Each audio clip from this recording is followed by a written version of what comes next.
future's ours, let's spread our wings.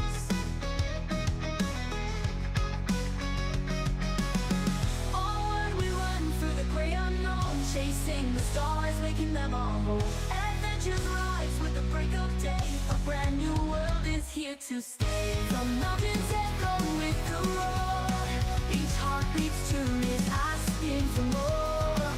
The mysteries whisper, come and see, unlock the chains to set us free.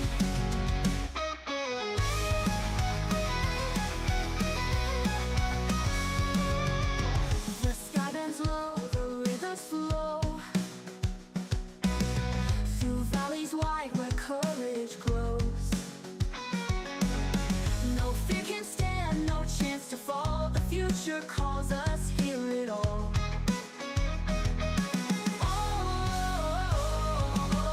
Onward we run through the great unknown, chasing the stars, making them our home. Adventures rise with the break of day, a brand new world is here to stay. The mountains echo with the roar, each heart beats to it, asking for more. The mysteries whisper, come and see, unlock the chains to set us free.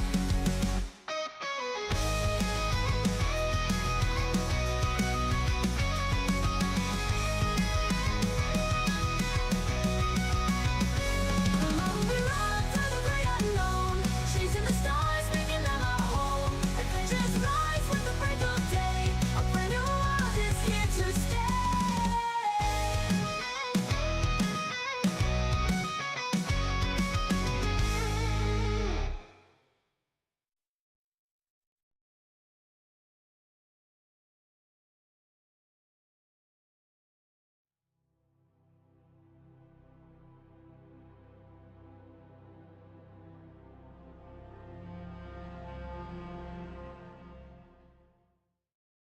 Hey everybody, welcome back to another Inner Sleuths live stream. Today, we got a lot to talk about. We have Season 3, Episode 1 of PaxCast firing off right now on all cylinders.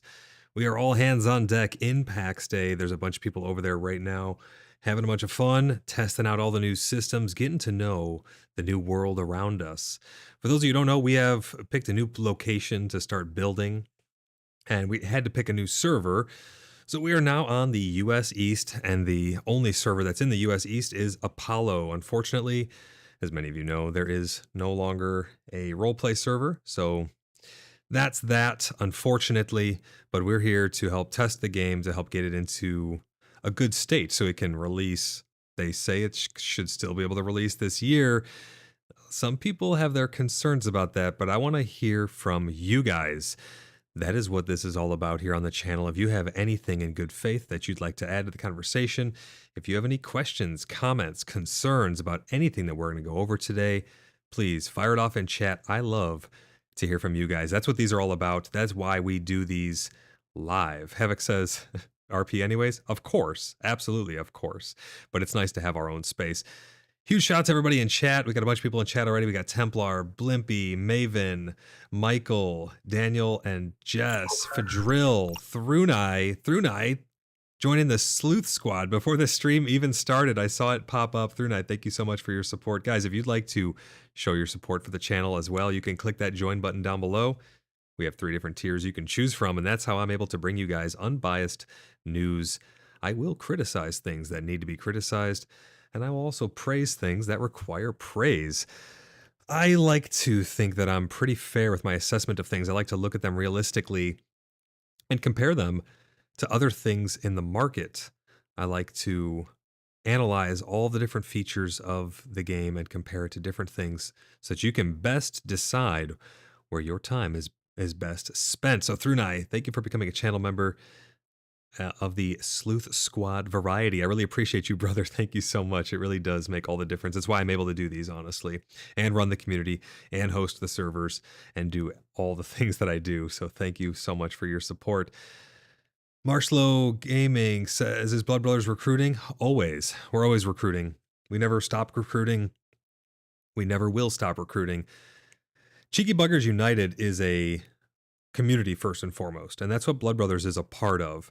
So when you join the Order of the Blood Brothers, you're not just joining a PAX Day clan. You're joining a community of people who play all kinds of games together, no matter what the game is. I always tell people, PAX Day could shut down tomorrow and we would still be here. We'll find something else to enjoy our time with one another. It's all about community over here. We love hanging out with awesome people, playing awesome games, whatever those games may be. PAX Day has been a big one for it, though. But yes, Marshall, we are still recruiting. Maven, member for 8 months of the Sleuth Squad. Maven says, I raise a mead to all my brethren, sisterin, and kin. Looking forward to welcoming everyone back to the Stag and Willow Inn 2.0. Hashtag soon TM. Maven, thank you for the super chat. Appreciate you. But Havoc, yeah, you're absolutely correct, man. We are going to role play no matter what. Absolutely. But it is nice to be recognized and acknowledged and have a space for it. I understand why they only have one realm now. Because the populations are much lower, even still, than they should be. Let me pull it up really quick before we get into this. I still got some more of my intro to cover, and then we're going to get into all of these patch notes here, but let's refresh this. We're looking at 1,600 players, definitely better than the 100 to 300 we were having. Obviously, new patch. People are going to be hopping in there and checking out all the new things. We have a 1,800 24-hour peak. Still, I mean, honestly, still pretty low numbers. I'm not gonna lie to you guys. I'm not here to blow smoke or anything. When you compare it to like another game's launch, or I mean, just even your average other MMOs and stuff like that, it's still in its early development phase. I mean, I say early development phase. They think they're releasing this year. I don't know. We'll see about that. But these are the numbers.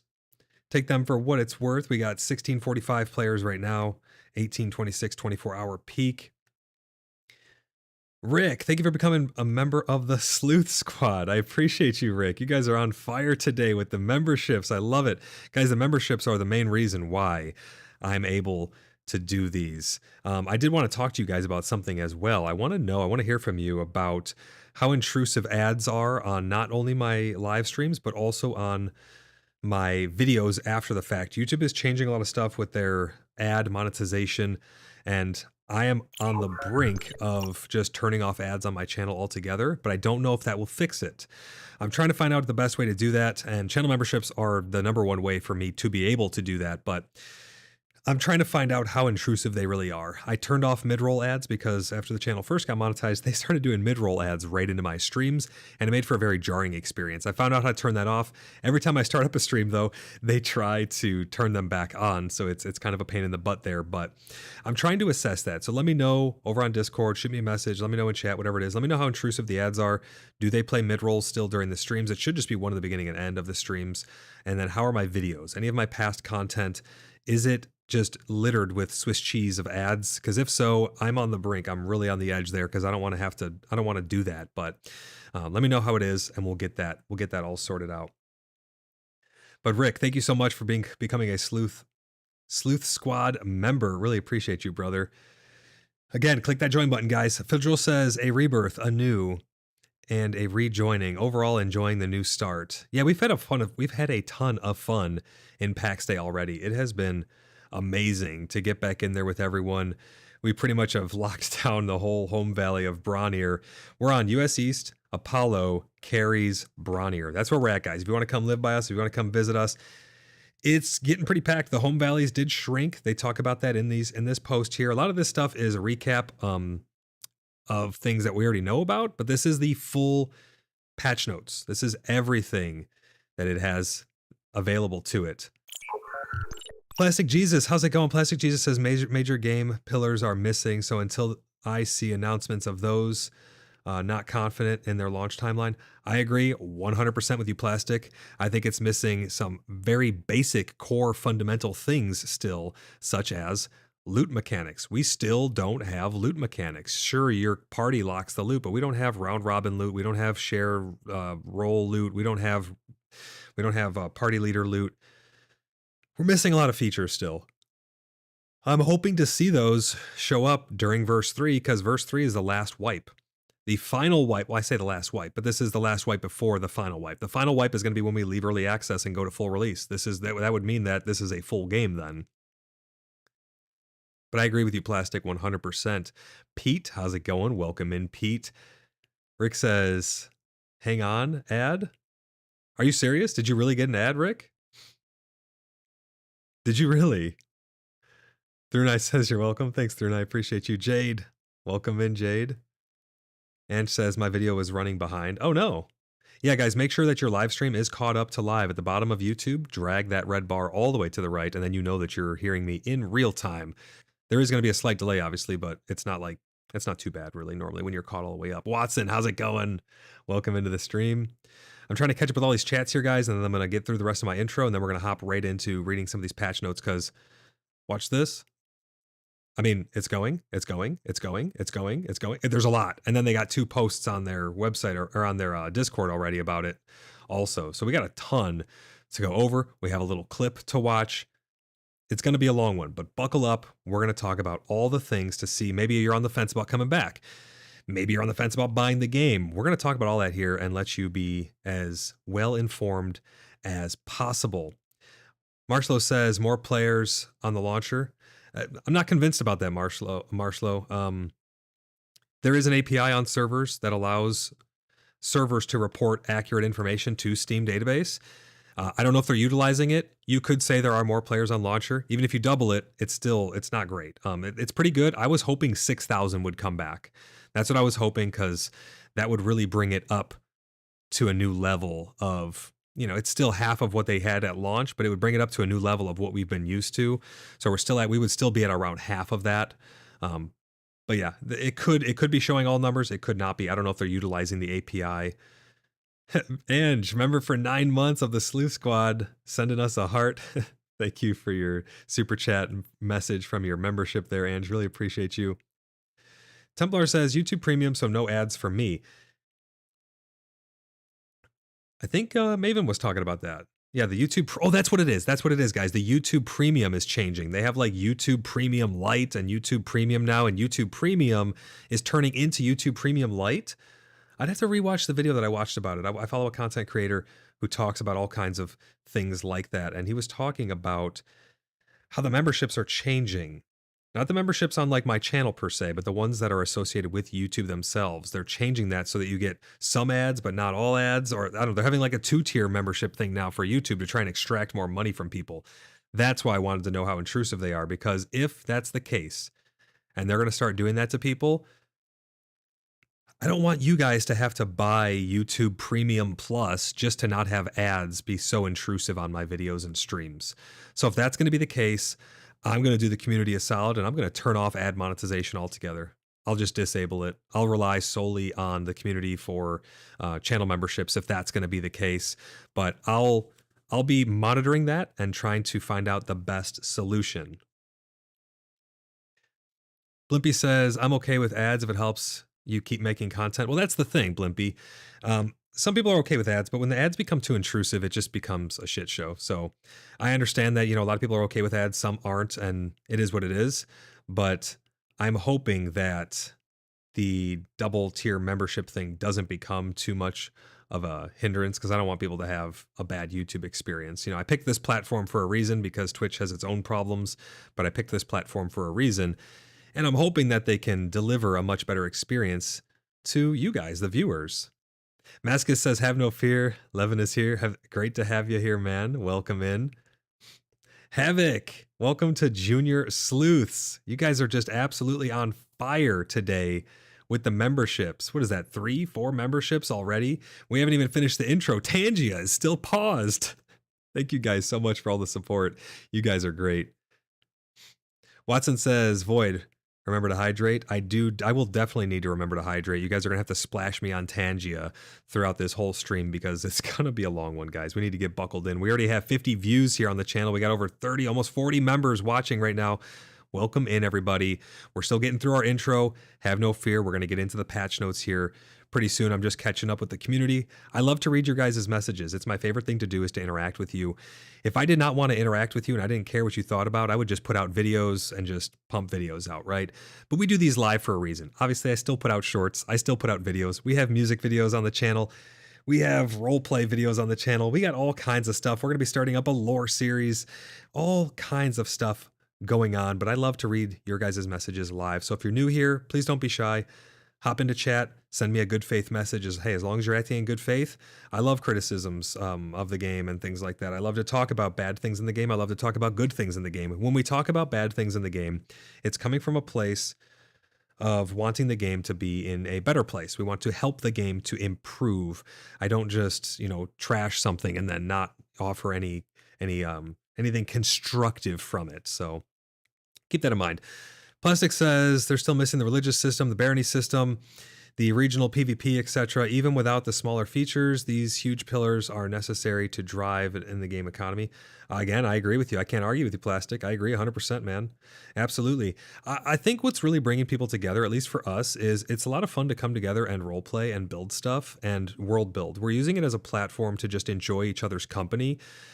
From that aspect, PaxCast does a pretty good job, honestly. If you don't worry about all the systems and stuff, and even if you take the combat out entirely and we're just hanging out and enjoying each other's company and making stories and being able to build cool places and hang out in awesome atmospheric locations that look beautiful and tell stories of adventures, even that, I know that's a lot of role play and that role play is not for everybody, but even with that, it's a pretty good platform for that.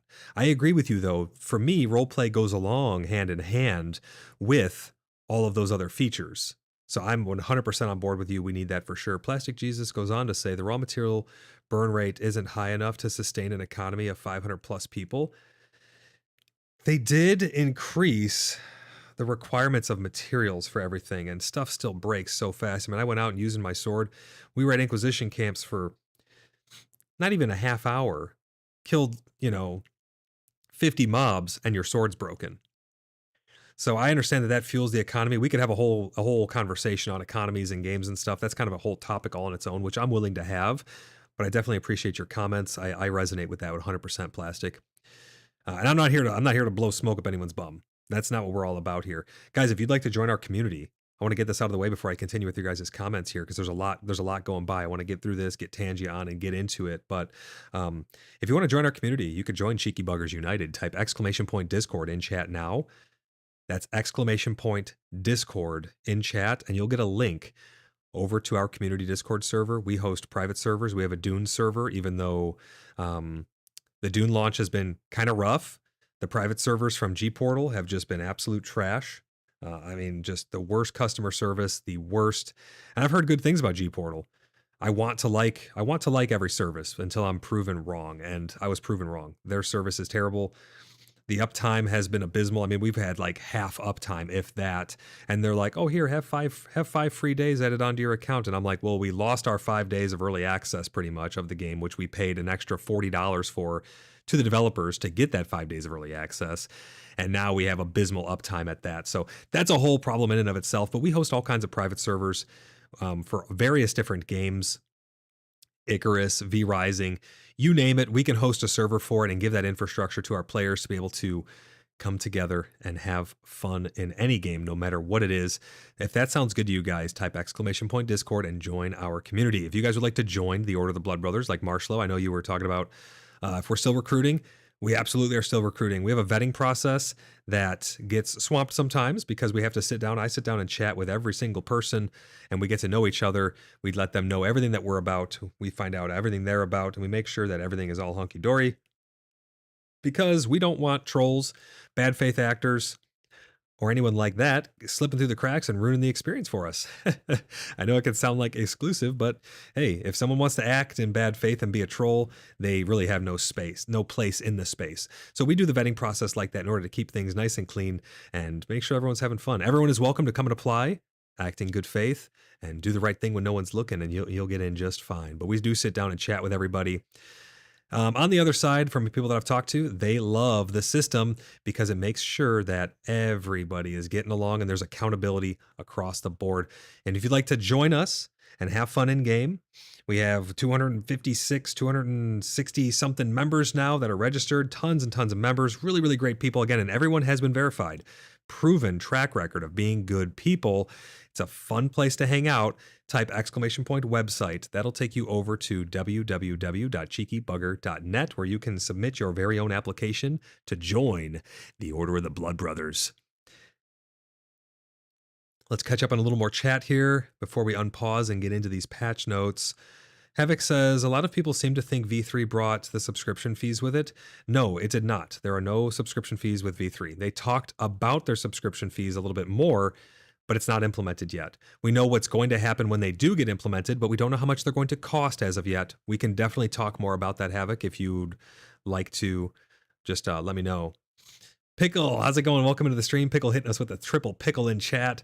Blimpy says, oh no, YouTube Premium will have some ads, kind of like what they did for Amazon Prime. That's what it's sounding like, Blimpy. And then you're gonna have to go YouTube Premium Plus or something. So if that happens, guys, don't worry. I'm taking care of you. I'm making sure that you guys are getting the content you need without any intrusive ads and things. I'll disable ads on my channel altogether. I don't care.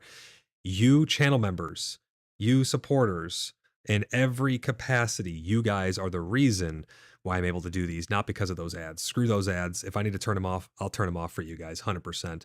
Don't worry about that. But let me know if it is intrusive. Let me know when those changes do go into effect, or if you guys know more information about it, let me know. We'll take care of it. Havoc says, I've had a handful of people in my clan and they won't come back because of the subscription, thinking the subscription started V3. Send them my way, Havoc. I'm more than happy to chat with them, let them know here on the channel what's what, and get them all sorted out. But there are no subscriptions, guys, until the game goes full release. So remind them of that, Havoc. See if you can get them to come back. Otherwise, send them my way. I'll chat with them here live. We'll have conversations about it. I'll address all their concerns and everything. Blimpy says, oops, just remembered to hit like. I appreciate you, Blimpy. Moose, how's it going? Welcome into the stream. Classic says, well, I thought, hold on, my chat's bouncing around. I'm trying to catch up with the chat really quick. We do have a super chat. I'm going to get to the super chat really quick, and then I'm going to go back to your guys' messages up above. I do my best to read every message. If you want it read for sure, put it in a super chat. I try to read all members' messages for channel members. I really try to read everybody's, but it's hard to keep up with all the chats sometimes because there's like 50 of you and there's one of me. Ange says, don't forget to hit the like button. Appreciate you, Ange. Thank you for the super chat. First out of 5 super chats towards our super chat goal. Plastic Jesus says, let me see here. Where's your message? Wait, I thought we had agreed that you were going to help us all boof tobacco smoke. Wait, what? Wait, what? We agreed on what? Flippy says there's enough smoke in the air around here from the wildfires up north. Yeah, it's really bad, man. And so I sound a little nasally. I'm all blocked up from it's terrible outside. The smoke is really, really bad in northern USA, Canada. They got fires going on, all kinds of stuff, man. So sorry about the degraded voice if it's coming through. I don't know. I'm a little stuffy from all the smoke outside. It's been really, really bad. Plastic Jesus says, by the way, blowing smoke up your bum was literally a medical procedure used in the 17th and 18th century. Was it really? That's quite interesting. Salty Veteran, welcome into the stream, brother. He says, yo, how's it going, man? Crash, how's it going? Welcome in, Crash. Athena, great to see you as always. Maven, thanks for stopping by. Zeravex, I tried to message you on Discord to get your application and stuff. Send me a message if you're still interested. We'll get to your application and we'll get it all reviewed and stuff and get you in there, buddy. We'll get you all vetted and everything. If everything checks out, you'll be good to go. Athena says, good day, my lord. Where are you? Where are we located? In game? We're in US East. Apollo carries Bronnier. We're in Bronnier. That's where we're located. Zeravex says, stupid YouTube just shows gray screen overlay when I tried to join as a member on YouTube. That's weird. Try refreshing the page or something. That's really, really strange. If you have any other issues with it, let me know, but try refreshing the page maybe. Zeravex says, I answered. Was a lot of work this week. Oh, you did? I'll check my messages and see. Maybe I missed it. Maybe it's my fault. Daniel and Jesse, welcome to Junior Sleuths. Appreciate you guys. Thank you for becoming channel members. Means a lot to me. I really, really appreciate you guys. Thank you so much. And welcome to the clan too. These are some of our newest members, guys. They just joined the Cheeky Buggers United community. Really great people. They've been having a blast so far with us. They got their little homestead going right by town. Right by Bloodhaven. Bloodhaven's being popped up. Bloodhaven's going to be something special, guys. Make sure you guys stay tuned for what's coming with Bloodhaven. We're going to have some gameplay. I wasn't able to stream yesterday because YouTube's ingest servers, I think the whole internet was being DDoSed or attacked or something yesterday because I wasn't able to stream. I was trying to start my stream up and it was just the ingest servers would not accept my feed. So I wasn't able to stream yesterday. I was going to show some content. We did record some stuff. So I'll be editing some some Inquisition combat videos for you guys coming up here real soon. Xuse, how's it going? Welcome to the stream, Xuse. It's really great to see you. He says, hello, everyone. Zerafex says, even restarted my PC. That's really strange, Zerafex. I don't know what's up with that, man. All right, we caught up with the messages. I'm going to unpause Tangia, guys. If you guys would like to interact with Tangia. Oh, here's our first one. Maven. Sleep. Sleep? No. I love it. Thank you for the Tangia. I really appreciate you. All right, who is ready to get into some patch notes? There's a lot here. You guys are going to need to buckle up. Uh-oh, Ange heading over to Tangia. Oh no, Salty's heading over to Tangia. If you guys have the Tangia page pre-pulled up, if anyone does start a dungeon, you'll be able to join those Tangia dungeons for free because the person who hosted the dungeon paid for it. Watson, what's wrong? What's wrong, Watson? Crying in chat. Oh no. So first, right here, they had an 8-hour maintenance window. I was a little PO'd, guys, because they released early, and then people were able to get in and get some people's names, some individuals' names. There was some trolling going on. They went and got some people's names, and then the servers went down immediately. So then they came up later. So it was kind of a shit show. Some people got some plots placed down in certain areas, and then some people got some other people's names. It was kind of botched there, but they did come back up at their appropriate time, which was like 11:30, which was when they said that they were supposed to come back up. Saravax, there you go. Welcome to the Sleuth Squad. Holy crap, guys. You guys are absolutely, we had like 4 Sleuth Squad signups today. Tons of channel members signing up today, guys. I really appreciate that. And thank you to all my long-running members, too. You guys with those stars next to your name, there was a bunch of gifted channel memberships that went out. If you guys choose to keep those memberships, they will roll over. Your star will upgrade. If you're a member over on CBU, if you're a part of the CBU Discord, there's a special section there to show you guys off as well. There's a bunch of perks that go along with that. But thank you so much, Zeravex. I really appreciate you. Oh, ad blocker was stopping it. Okay. Ad blocker was stopped. So that's good to know. Ad blocker stops you from signing up as a channel member. Apparently they think that's an ad. Athena says, I'm Athena on US servers and Athena on the EU servers. Some wicked person stole my name on the Apollo server. There was a lot of name stealing going around. Like, some names are more common than others, but some people have very unique names and they had their names taken. It is what it is. Not much we could do about that. Moose Cup says adventurer, laughy face. What's funny about that? What do you got, Moose? Let's hear it. I want to hear from you guys. I want to hear from everybody. Watson says Pax V3 is love-hate relationship. Had to start building to lower my frustration. I definitely am going to talk about that, Watson. I agree with you 100%. It has been a mixed bag for a lot of people, and we are going to talk about all of that. Some of the things of frustration was they didn't wipe our crafting skills, but you couldn't craft anything. You had to figure out what all the new stuff. It would have been better if they just wiped it. Let me know what you guys think about that. It would have been better if they just wiped it, honestly, because it is abysmal trying to figure out, interlaced with all the changes in your journal not showing you anything, and some people's journals show them some stuff and you don't know where anything comes from. It's like you're max level, but you still don't know how to do anything. So it's very, very confusing for a lot of people. It's causing a lot of jarring experiences. Zervex says YouTube is whitelisted though, as it is simply won't run with ad blocker right now, but I had to disable it completely. That's really strange. Interesting. That's good to know, though. Thanks for that info, Zeravex. And thank you for becoming a channel member, to everybody. Appreciate you guys. Plastic Jesus says, yes, I think it would have been better for a complete wipe everything. I agree 100%. Athena says, so when I arrive, it'll be Athenia. Okay, we'll keep that in mind. I'm sorry that your name got taken. It is kind of a common name, I would think, maybe. It's a very cool name. I like that name, but I could see other people picking that. Whereas like Voidlock is a little more unique. So I don't think it's too strange that someone wanted the name Athena, but I'm sorry that it did get taken. Before we get into all of the patch notes and the features and stuff, let's watch this short little clip just to see what they got. I don't think you guys have audio. I don't think you have audio, so I'm just going to mute it anyways. Stabs are a thing. We do have stabs now. Look at that big mace there. That looks new. Yeah, that's definitely new. Look at the kite shields.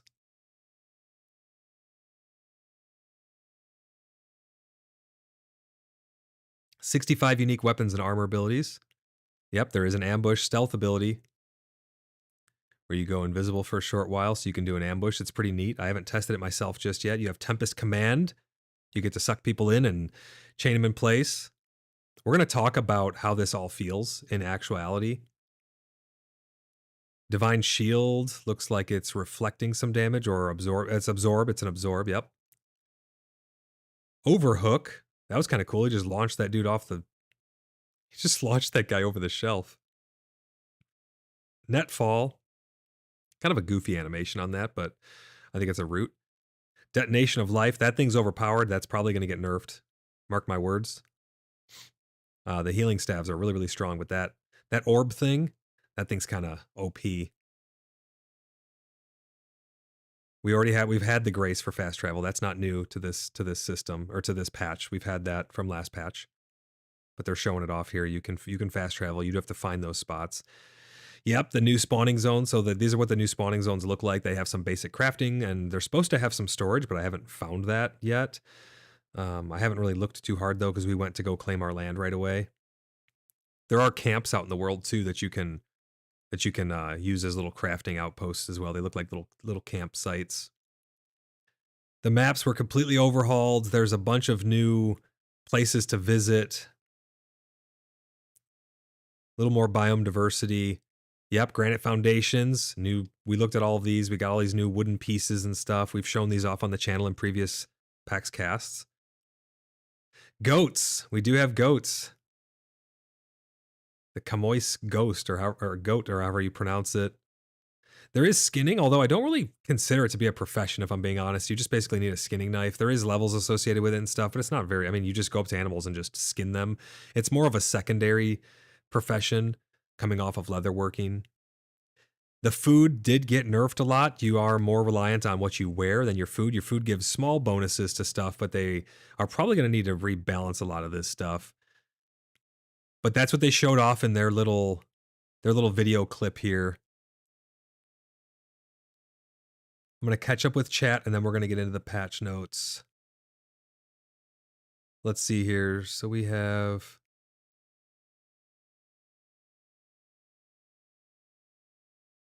Zaravac saying, you all start anew on PAX Day, then I take it?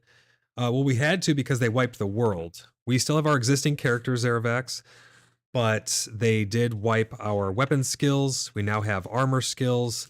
They wiped a lot of that. They cleared out the world because they remade the map for like the millionth time. No, it's like the third time, but they did remake the map again, so we do have to rebuild everything, replace our plots and all of that good stuff. You did keep your crafting skill, so it's kind of like starting anew, but it's not fully starting anew. Marshlow Gaming says, we're only the players that had max crafting levels didn't get their crafting skills wipe. Mine were at 20 plus and they got wiped half. They wiped half of your crafting skills? Tangia Dungeon fired up, guys. Join that dungeon. Maybe we'll be able to kill the boss on that Tangia Dungeon at some point. They definitely should not have wiped your crafting skills, Marshlow. Those should have been kept intact.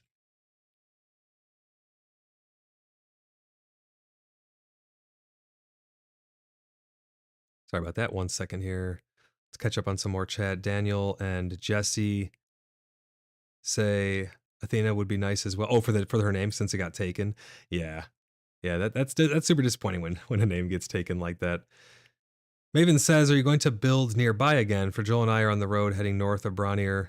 Come be our neighbor. Yeah, there's a lot of great places. We got a lot of neighbors right by Bloodhaven. It's getting a little full, but there's still a lot of really good spots on hillsides and stuff. There are still some plateaus and stuff available. So there's a lot of plots around Bloodhaven that you can pick from if you're going to come live by us. Red says, feels like a cover-up. What feels like a cover-up? You may have already answered that in your next message, but I'm going to get to that when I'm reading these in order. I'm trying to keep up with these, and then we haven't even started the patch notes yet, so we got a lot to chat about. Did I misspell adventurer? Did I? That was a typo. I got this fired up last minute. Sorry about that. It's supposed to say adventurer. My bad.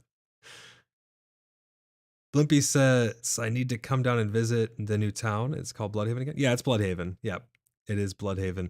It's not built yet. Obviously, it's going to take a while to get it all built. It's going to take unfathomable amounts of resources because Templar, correct me if I'm wrong, Templar Bazi, if you're in chat, everything's taking a lot more materials to make, right? Everything to place down. It's like 15 fine wood beams now to place down one wooden foundation thing or one wooden floor. It's absolutely insane. And we did not get everything back in our redeeming queue, by the way. Our redeeming queues had maybe a quarter or less of what they should have had. I mean, I had the entire guild bank for Blood Brothers on my plots, and I have hardly any materials back. I'm an alchemist, and a lot of the ingredients everything got broken down into their raw form, but a lot of the ingredients just did not come back. I mean, I had like 100 of one flower only, when I know verifiably I have made thousands of potions for the clan and our allies and to sell over the months and months and months that this has been ongoing. So we did not get everything back. I don't know why. I don't know if there's an explanation for it. I don't know if they will address it, but we definitely did not get everything back. And things do take a lot more materials to actually build now, and unfortunately. I think it might be an attempt to keep us interested longer. You know, hey, if things take twice as many resources, you're going to take twice as long to build your house, or only be able to build it half as big. So I think that may be a little bit of an underlying thing there. They're trying to give some longevity, try to give some legs to this patch to help it reach out until the next patch is available. But the next wipe, the next big patch is going to be full release, according to what they've said in the past already. Red says, we're going to take things and actions away and rename it and put a fresh coat of paint. You won't know the difference. We did. Me and Red, we're chatting about this. I was chatting about this with some people, and it is kind of interesting when you think about it. Before we had spam left click, now we have spam left click and spam Q, E, and F.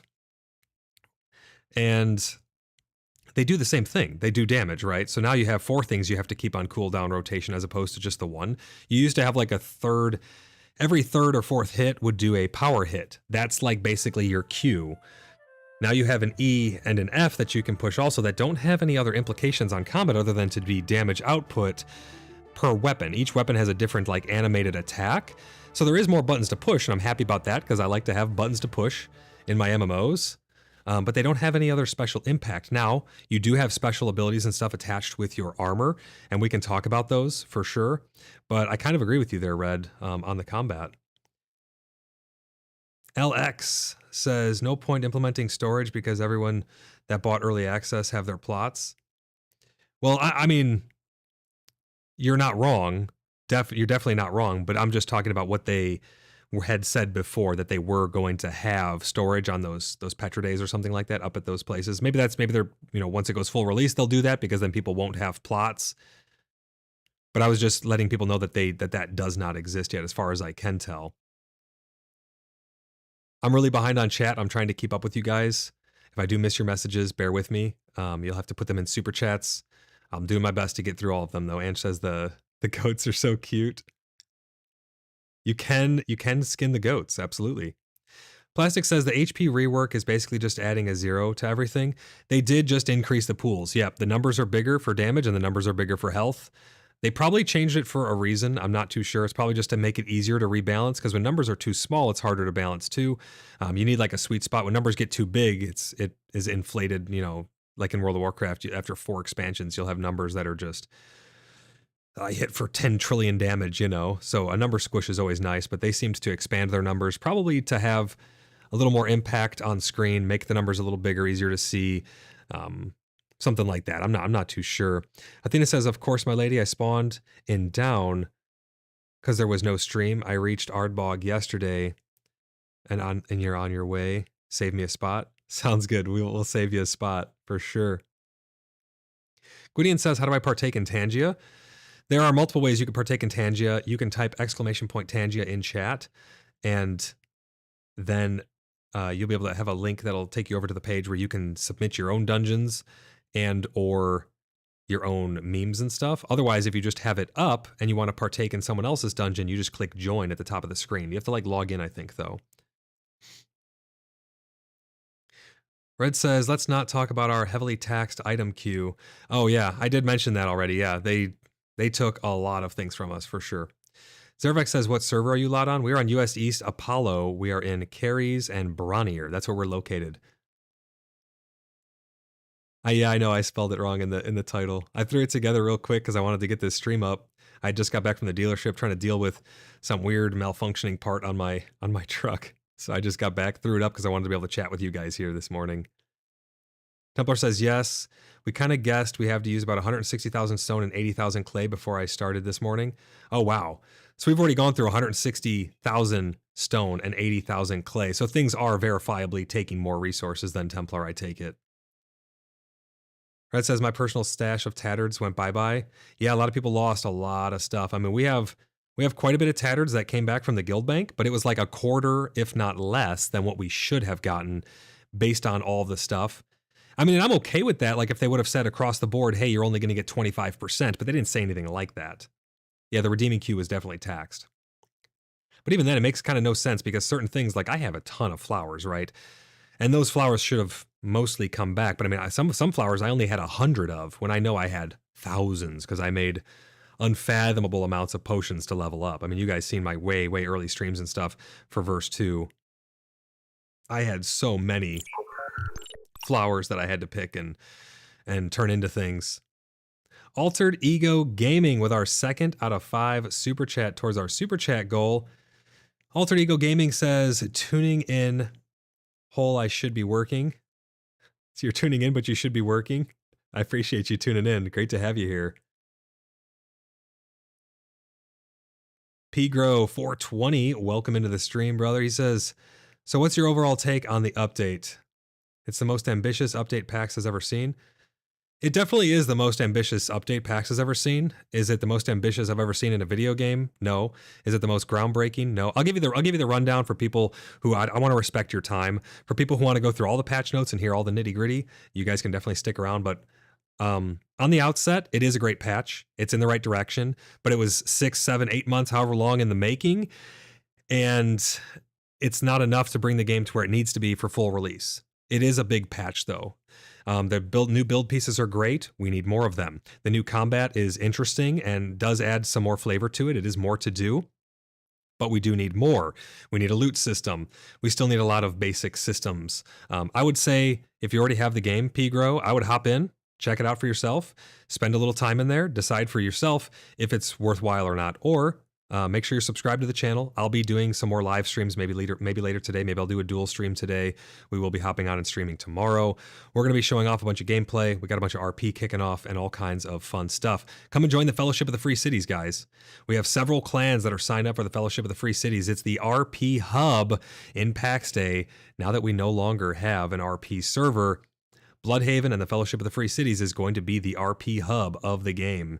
There's a bunch of clans signing up to join that, and it grows every single day. So if you guys are interested in that, come and join our Discord, !Discord in chat. Red says no more Manflayer spears. Instead, they got generic level indicators of attuned, warded, etc. No fancy named gear, just a blanket. This is better, I guess. Zerovex sent 1 Inner Sleuth gift membership. Thank you so much for sending out a gifted membership. It went to Siracin. Siracin received the free membership from Zerovex. Zerovex, thank you so much for the support, man. Cicerinin or anyone else who gets a membership gifted to them, you'll have membership on the channel for 1 month. You can choose to keep it and roll it over, and then you'll keep all your perks and stuff. Blimpy says, this convo of stuff being missed is making sense to me. I was thinking I must be crazy. No, you're definitely not crazy. Oh, Altered Ego, you meant while you're working. I got you. I pretty much understood what you were saying. Yeah, so you're watching this, you're tuning in while you're working. Hey, that's the best way. That's why these are a podcast. You don't really need to watch. You can just listen, put an earbud in, get your workout in, do whatever you got to do, and we'll just chat about all the things keeping you up to date on PAX Day here on the channel. Havoc says, may join the Fellowship as well. Absolutely, yeah. If you have an ally, if you have a clan and you want to become allies with the Fellowship of the Free Cities, the Fellowship of the Free Cities is a very interesting thing. It is designed in order to promote good roleplay in good faith. There are checks and balances to make sure that the basic rules of roleplay are kept intact. People are responsible for their own groups. So if you joined, you don't even need to be an ally. So it's an out-of-character thing. So you don't need to be an ally with us in-game. We have some people who are signing up who are good faith bandits. They're good faith raiders. They are, not necessarily your you're good guys. They're not aligned with us morally in game, but they're aligned with us morally out of game. And that's very important to have that in character and out of character separation. If you can't have in character, out of character separation, it ruins the entire RP experience. And that's one of our main rules, is to have that separation. So you can join the Fellowship of the Free Cities and be a good faith bandit group. And in character, we'll fight with you and war with you and have that fun conflict. And out of character, we're friends. We sit down, we have a chat, we have a good time, and we understand that that was in game, this is out of game. We have that separation and we act in good faith. We also have people who want to join the Bastion Concord, which is our in-game PvP alliance. We have some videos out on that as well. Make sure you guys check all that out. But Havoc, if you're interested, shoot me a message over on Discord, void_lock, and we'll get that taken care of for you. Blimpy says, oh, I definitely am crazy, Void, but not about missing stuff. I gotcha. Zeravex sent another gifted membership. Thank you so much, Zeravex.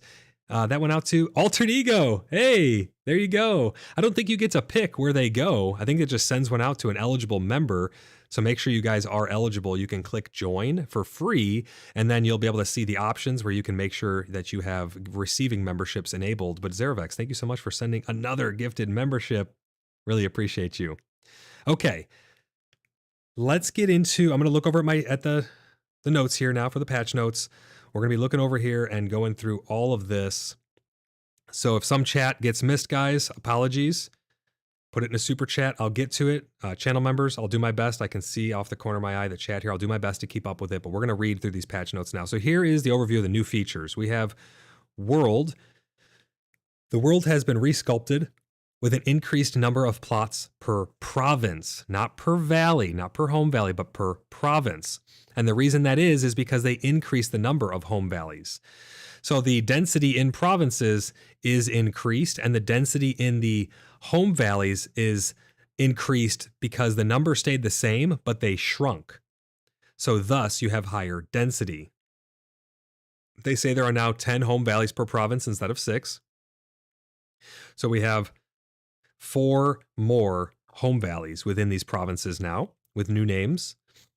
The maps did change, but they are mostly the same. I'm not going to lie. They look mostly the same. They have some new features in them, but it was really the plot lines that changed. Tangia coming in. Werewolves when? Maven says, werewolves when? Maven, werewolves now. We already have them in your imagination, in our RP. Come on. Come on, you know this. You know what's going on here. Smaller but more engaging wildlands. Have people been out in the wildlands? They are smaller because home valleys take up more of the province. Are they more engaging? I think what they mean by that is they're more dense. All the POIs that are out there are now shrunk into a tighter area. So I think that's what they're talking about by more engaging. But let me know what you guys think about that. Maven says, wait, do we? Where goats, Red says. Red says, I'm still very upset about status effects being taken away. Can't burn anything like a bad rash anymore. Oh yeah, because the gauntlets are taken away. Did they take away all of those? Do we have poison or anything on weapons anymore? Are all status effects removed? Red, do we have confirmation on that? I know there's a lot of new items and spells and stuff. Is that why they took them out if they did? Zervax says, can anyone tell me where the Bronnier province, Bloodhaven, is located? Yeah, it's on the east side of Bronnier. There's a big valley. You can't miss it. You look down, you'll see like 85 plots are dedicated to the city itself, and there's another like probably 200 of clan members that are scattered in the surrounding area. We're doing a boardwalk along the river coast. We have a lake that's being turned into a nice hangout area. We have Bloodstone Hollow being done with a fairy forest or whatever we're going to call it, a druid grove in the back. You can't miss it. Spawn in, go east, look down the mountain. You'll see it. We're right down there. Athena says, at least I managed to upload my first video on day 1 of the EU server, but I can't wait to reach Bloodhaven and have plans. And I have plans for Bloodhaven. We can't wait to see you out there, Athena. Thank you for the Tangia. Flippy says, it feels more, I am feeling more dense myself, trying to figure out crafting. A lot of people have that same problem. That's why I was like, I wish they would have just wiped it, right? A lot of people are having that exact same issue. Red says, all status effects are gone except from enemies. That's pretty crazy. So no more poison, no more weaken, no more fire, all that stuff. No more auto taunt. The auto taunt makes sense because your gear now does it. The only thing I can think of, Red, is that Osric did say, and this is not confirmed, to be like, hey, this is coming in fall, so make sure you look out for it, and it's going to be on a scheduled thing or something. But he said that they are trying to look at adding in some offensive spells because there is no like mage spells anymore. All of that's gone. We lost the fireballs from the bracers. So all of that's gone, but they did talk about how potentially in the fall they're going to be reassessing and maybe adding in some more offensive spells or adding them back in. So maybe with that we'll get some of them back. I don't know. It might be a balance thing. They took them out temporarily. They're not the most transparent group of people, so it does make it hard to get some information out of them. Zervex says around the river. Yep. We are around the river and the lakes and stuff. We're all over. I mean, it's Bronier's pretty much packed. There still is a lot of good places to put plots and stuff around, but we're on the east side of Bronier.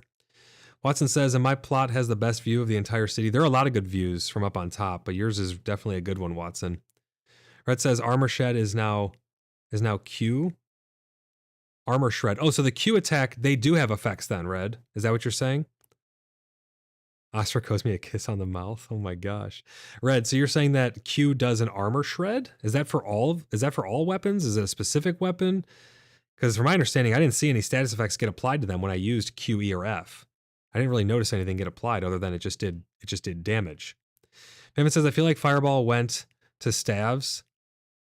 Yeah, I mean, maybe because the staves now shoot those little magic balls, but it's still, we don't actually have the real fireball anymore, and that doesn't make them burn when you shoot them with the little orb, I don't think. Zervex Gaming says at Watson around the 3 small lakes to the southeast, further north, question mark. I have 4 plots and I'm looking to toss them to the village once I can get vetting done sometime this weekend, I hope. We'll definitely get you taken care of as soon as we can, Zervex. We can show you some good plots. There's some good spots, but now that people know where we are, there's going to be a lot of other clans and a lot of other groups and solo players and stuff like Athena who are going to be coming around to live by us and stuff. There is land though, so we can find you what you need. Red says only on certain weapons, great axes sure deals armor shred with Q. Oh, okay, so only certain weapons, the Q and other abilities do special effects. That's interesting. So great axe has an armor shred. Let's go on and read some more patch notes here. As we talked about previously, Mary and Carry provinces are swapped in their positions. So Carry's used to be in the bottom left. Mary used to be in the top right. They now swapped. Biome distribution and enemy camp placements have been adjusted worldwide. So they did redistribute those and spread them out. Petroday sites revamped with starting crafters. Some crafting sites have been added to the world. They're like little campsites. They're spread around. They're cool. I like them. They look nice. I think that they kind of can interrupt people's build spots. So here's one of the issues I've noticed with the smaller home valleys. With the smaller home valleys and the trees the way they are and the hills the way they are, there is much more limited area for people to build. And the trees still come through your property. If the trees didn't come through your property, I understand that they don't want people just removing all the trees from the world. You know, that would not be good. Hopefully there's some other solution they can come up with other than just letting the trees come through our property, because it does limit where people are able to live. I'm looking over chat here to see if there's anything. Havoc says perhaps spell tomes. We can definitely throw around some theory craft of things that we think are going to come for sure, but we don't have any indication of anything like that at all. Havoc says it's been implemented that it's been implied that offensive spells will go to future weapon class wands or something to the like. Yeah, they have kind of implied that may be the case. I have been reading some of their chat over there, but it's hard because it gets lost in a sea of text over on the official Discord. But I think Ostrich had said that maybe sometime in the fall we may see some. Offensive spells come in. So that's the world changes. We have building and crafting overview. Several professions have been reviewed to fit the RPG changes and to make the onboarding easier, the progression smoother, and the dependencies smarter. Now, this is not proven to be true at all. I mean, let me know what you guys think about this, but I think the profession progression has been severely jarring for individuals. Maybe that's just because we kept all of our stuff and we kept all of our profession levels. Maybe if we had to start over from scratch, it'd make a little more sense. on how we flow through it, but it's been a very, very jarring experience. I guess we could all make new characters and try that, but who wants to really do that unless they have to? So that's why I think it should have been a full wipe, to be honest. New starting crafter is the log workbench. The carpenter's workbench is now dedicated to furnishing pieces. So yeah, your carpenter's workbench, that's all for furnishings. Your log workbench, that's where you're going to get your basic stuff from to keep your progression rolling. There's a new wild goat called the Camois goat, or aka wild goat, was added to the mountainous areas, which provides wool. They also do drop hooves now, which will unlock glue. So that is a thing, and that's used for various things. They did add a lot of new ingredients in. There's a ton of new ingredients that we were picking up and finding out what they were doing. There's a crap ton of them. They do all kinds of stuff. There's like linseed oil for making nice polished things or something that's used in woodworking and stuff like that, which makes sense. Or a different type of oils. New profession, skinning. We touched a little bit on that. That skinning, it doesn't really feel like a full profession, to be honest. It's just like a secondary where you're getting the bonus of being able to take the skins and the hides and stuff off the animals, but you still need leather working. So it kind of goes hand in hand with leather working.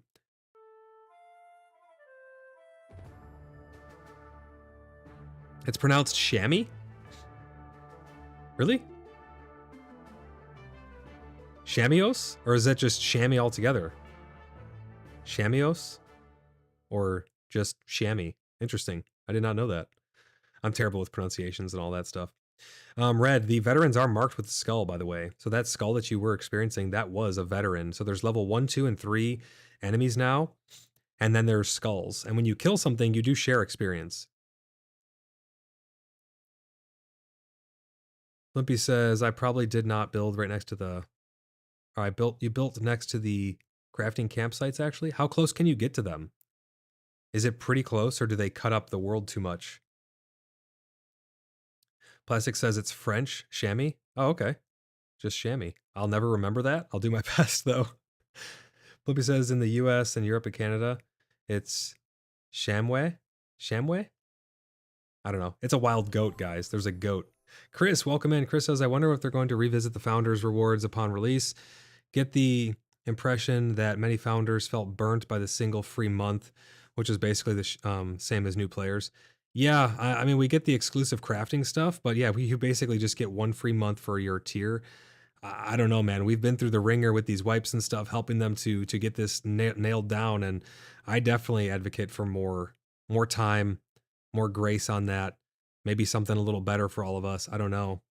That's up to them, though. We're along for the ride. We agreed to all the things we agreed to during this, so I can understand if they, stick to that. But yeah, I feel like that was definitely not the most generous thing. Yeah, how's it going? Welcome in. Yeah, says if you want to progress leather, you'll need to wear leather gear and kill stuff. Yes, absolutely. That's how it works. You got to wear that gear.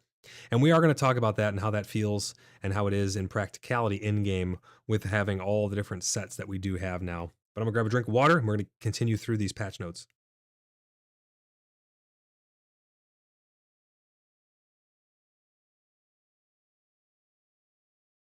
All right. So let's see what else we got here. We got the goat, skinning knife with a new skinning skill requirement. So certain things you need better knives for and higher skills to be able to skin them. Can be used on dead creatures to extract valuable components for crafting. Dead creatures do respect the existing rules for looting permissions, but the looting permissions consist of, did your party do more damage than the other party? Yes, then you get to loot it and apparently skin it. It won't let other people skin it outside of the party, which I believe is mostly a good thing. Unless your skinner's in the other party and you have 2 parties running and they killed something and then you can't skin it, you got to wait around for 5 minutes just to be able to skin the thing. That might be intrusive. Several new building pieces have been added. We talked about these. We showed all these off. They're really nice, actually. The archways are really awesome. There's granite foundation set, limestone set, and log set, and more. And Templar, correct me if I'm wrong, but it feels like they're not fully fleshed out sets yet. Or are they? Are they full-fledged sets with every single piece you'd imagine, like the other sets? Or are they missing a couple things? And if so, what are they missing? Zervex says, give founders 20 to 30% mat requirement reduction for the month as well, maybe. I don't know, because then you're having kind of like pay to win. I don't like pay to win either. I think they should just give us more time on our plots, give us a couple months or something. little tip of the hat for thanks for sticking through it and helping build the community and helping to, do the streams on stuff and show it off in content and giving your F8 reports. I don't want it to be pay to win. I think giving founders a mat reduction would just be pay to win. Templar says, no, it's basically walls, floors, and the archway and stairs. So we are missing some pieces still from those sets, but the sets are nice. We love how they look. They look great. And thanks for that info, Templar. It's just a tease of a set. Gotcha. Yeah. I love how they look though. They look great. So it's like we want the rest of it, Plastic says, I think a bunch of flowers disappeared because they don't exist anymore. Well, the weird thing is, I think some did change, but the weird thing is I had thousands of like Meadow Sweet and stuff, and now I only have 100. I mean, I made so many potions out of that stuff, and they were all sitting in chests, so they should have all been broken down. I had a wall of chests. I mean, you guys seen it on my streams. I had a wall of chests that just were filled, absolutely packed to the gills with crafting reagents for potions. And I know I had a chest filled with Meadow Sweet, and I ended up with only like 128 of it or something like that. Really strange. So they did take a lot of stuff. Zerovex says, okay, 3 months. No idea, to be honest. Yeah, I don't know. I mean, there's definitely something to be said about that, but I think 1 month, because you're going to get that when you buy the game anyways. You're going to be like, oh, you get 1 free month of subscription with your purchase, right? I mean, I would imagine that's how they would do it. Maybe they won't. David says 1 free permanent plot would be nice for Founders Reward. That would be very generous, yes. I think that would be very nice, actually. Because then it would be like, you are always landowners, no matter what. If you want extra plots, you can pay for them. If not, then you don't need to pay for them. You could just have the 1. I think that would be a nice tip of the hat to them. But they might be worried that then everybody would just build on the 1 plot, and what if no one new buys the game in the future, or if it flops or something, they won't end up getting any more money. At least this way they know they're going to get some more money out of us. So I don't know. Is it greedy? Is it not? There's something to be said about that. But David, thank you for that comment. Welcome into the stream. Zerovex says that sounds like a better idea at David. I would like that. I mean, I think that would be pretty interesting, actually. Okay, several new build pieces. We talked about that. A Hunters themed market stall. So there is a new visual market stall. Works the same as all the other market stalls. Nothing really of note there. We got 2 people dueling on Tangia. Who's dueling there? Maven and... Oh my gosh, Maven just beat the crap out. What was that, Blimpy? So we did get a Hunter themed market stall. It's just another market stall. It just looks different. Gameplay. Here's where we get into the good stuff, guys. Combat skill progression. They wiped all of our combat skills, mind you. So anyone who doesn't know that yet, I'm just going to get that out of the way. They did wipe our combat skills. All of your weapon skills are 0. You now have armor skills as well. So let's go through this. We've introduced new combat skills reflecting your affinity with armor slots. There are 6 skills. Head, chest, leg, feet, arms, and hands per armor strength, heavy, medium, and light. So there's 18 new skills in total. That sounds exciting. That sounds like a lot, but let me break that down for you. What that equates to is, let's say you have a helmet. You have a helmet slot and you want to put a helmet on it. You have 3 different choices. You have light, which is cloth, medium, which is leather, and heavy, which is like chainmail plate type deal. And that helmet slot has 3 skills. If you're wearing light armor, like cloth, for instance, and you kill something and earn experience, you will level up your skill on your helmet piece with cloth. So the light armor trait, light armor skill for your head slot will be increasing in experience. If you have a leather helmet on, but not a cloth helmet, and you get combat experience, you will gain experience towards your medium helmet slot, your head slot. So you can see how that becomes very, very cumbersome. I think that it's a step in the right direction, honestly. It's very interesting. But yeah, light, medium, and heavy, you have to choose what you want to wear now, and then you level that up. And they each have their own play styles now because of the spells that are associated with them. It is interesting. Blimpy says, I'll be back and in greater numbers. Sorry, Blimpy. Wait, what happened? What happened, Blimpy? Oh, you're talking about the fight. Yes. Okay. I thought something was wrong. So Blimpy's going to refight Maven. Maven says, what about a free half-size plot even? I mean, anything really. Anything to just be like, you were a founder. You were here from the very beginning. You guys stuck it out. You guys gave us money when no one else would because, we're not a finished game yet. You had faith in us. Something. Not just, here's one free month. But it is what it is. I mean, we could talk till it blue in the face about the monetization. We don't really fully know everything about it just yet. We don't know how much it's going to cost even. I mean, let's be honest. If it's $20 per plot per month, the game's kind of dead in the water as it is. I think $10 is kind of pushing it even. I mean, $5 per plot might be worth it. 5, 10, 15 is the upper limit. If you go to 20, you're going to suffer. David says, well, maybe one free so long as you pay for one. That'd be interesting too. I'd be open to hear that. But it's all theory craft at this point. We don't really know what they're going to do. Havoc says, got to dip out of stream, but I'll DM you on Discord, Void. Sounds good, man. Thanks for tuning in. We'll see you in the next one, buddy, and I'll chat with you over on Discord. Blimpy says the plot with free permanent plot is that then there's no way to remove unused ones if someone stops paying. I mean, there is. Or stops playing. Yeah, there is. I mean, if you're not on for a certain amount of time, they could just empty the plot no matter what. They could do that too. They could implement the features like that. You don't play for 6 months. You don't play for 3 months. You don't log in and do your upkeep. Maybe they could add upkeep. If they add upkeep, then that would alleviate that. I mean, most other games who have plots have upkeep. V Rising, Dune. What's the name of that other medieval game that's in testing? Renown. They all have upkeep, right? Ange says, Void, I'm planning a riot. Where are you rioting? What are you rioting about? I want to hear this. Yas says they are more likely to give us special mounts as founders. Maybe. I'd be happy with just getting mounts first. You know what I mean? Let's just worry about getting the mounts. I don't need it to be special. I'd like to just have one. Chris says, if the free plot is tied to the account and they quit playing, technically it would be easier to remove the plot. Yeah, they could just wipe it, I agree there, Chris, 100%. Rick says, wondering if they realize that the early access with the early access that the server can't handle the building load. Just a thought, Ashes of Creation. It maybe so. I don't know, but Dune seems to be handling it pretty decently. They allow hundreds of people into a server, but only 20 can be in at any given time, but that's all still loaded in the world. So it's all still there. I don't know. Uses Unreal Engine as well, but they also don't have a lot of the same issues that I think PAX Day's having with their world for some reason. I'm not sure why. And theirs even seems more advanced. I mean, the ground, all the sand and stuff, that changes as the sandworm goes underneath it and stuff. So they have a little bit more complex of a system, I would think, and they're seeming to do just fine with theirs. Their world's great over there in Dune. It's quite remarkable.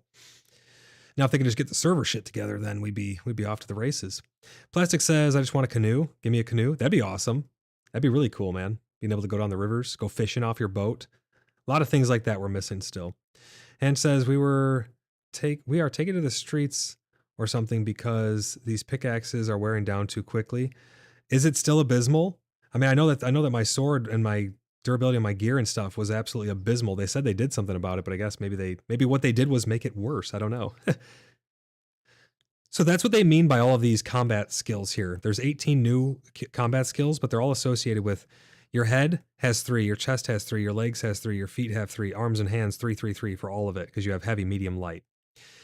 Combat XP comes from killing enemies and now contributes to leveling specific weapon and armor skills.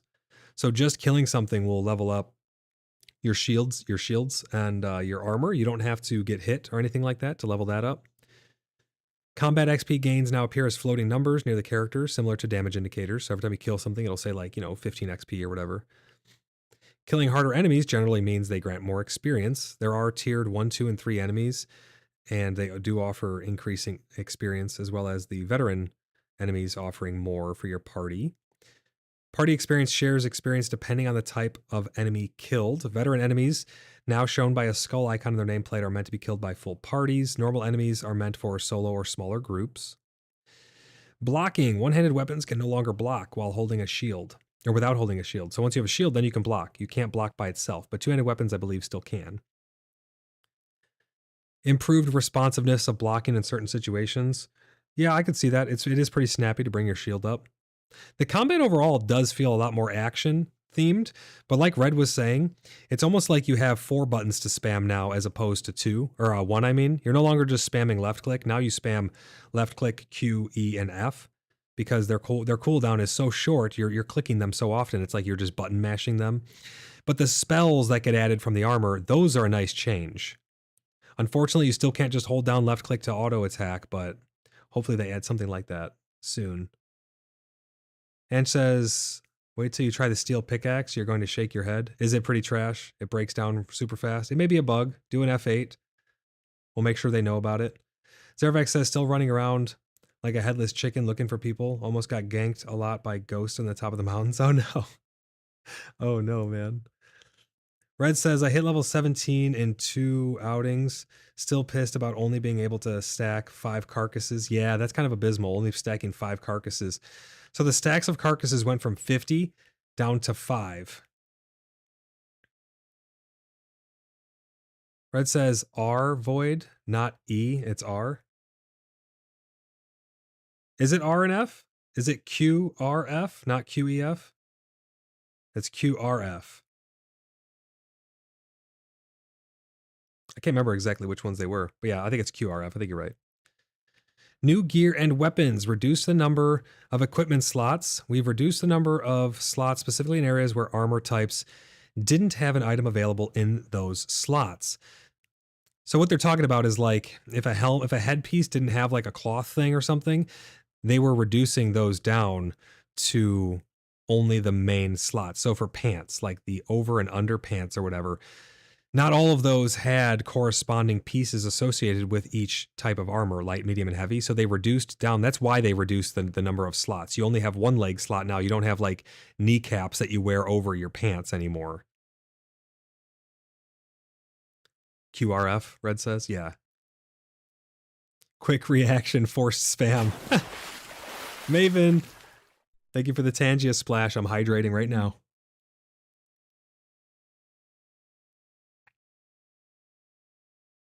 Thank you for the reminder. We got to stay hydrated, guys. This is the long one. Okay, so the following slots are now combined. Top, outer, and shoulder slots were combined into top slots. So there's 3 shrunk down into just 1. Bottom and bottom outer slots are now changed to combine into just 1 bottom slot. So there's another combination there. Armor rolls are defined using new abilities with these items. Heavy armor has best physical resistance and the least damage. Additionally, it grants the user with bonus threat generation and crowd control efficiency. These are things that we've talked about before. They're just showing all the patch notes of what they actually did.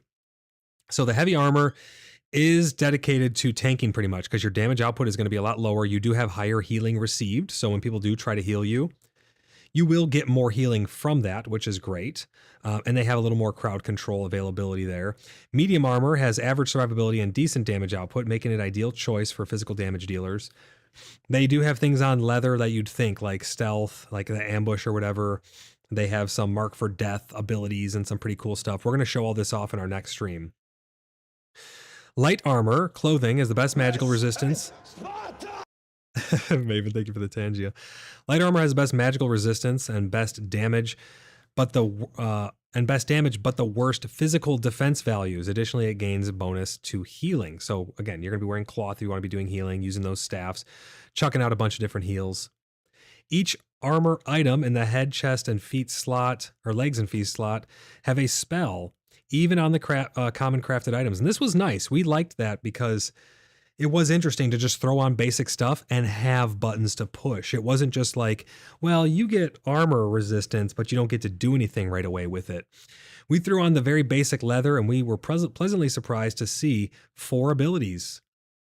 So each of those slots, your head, chest, legs, and feet, will give you a spell. And they kind of make sense for what slot they're on. So your feet slot will have things like, quick movements or, let you run faster, regen stamina or something like that. They have a bunch of, they make sense on what slot they're on if you think about it. Heavy armor offers spells primarily for the tank role. Medium armor offers spells primarily for physical damage dealers. Light armor offers spells primarily for healers and spellcasters. But there's really not offensive spells as far as we know just yet. There may be secrets in these too, guys. We don't know. I mean, they have said before that they may release some stuff and not really tell us exactly what was in it. It is expected that players will be mixing and matching different armor classes for certain attribute setups and spell combinations. That is a thing that you can do. So if you like the cloth helmet, the leather chest, and the plate leg, and the leather shoe ability, you can mix and match all of those. And there are different abilities across all of those slots as well. So for the leather, there's multiple sets, there's multiple types of chest pieces that will have 2 different abilities on them. So you get to pick and choose which abilities you want from each of those categories as well. So there is a decent amount of variety to the different spells as they are associated with those different armor slot sections.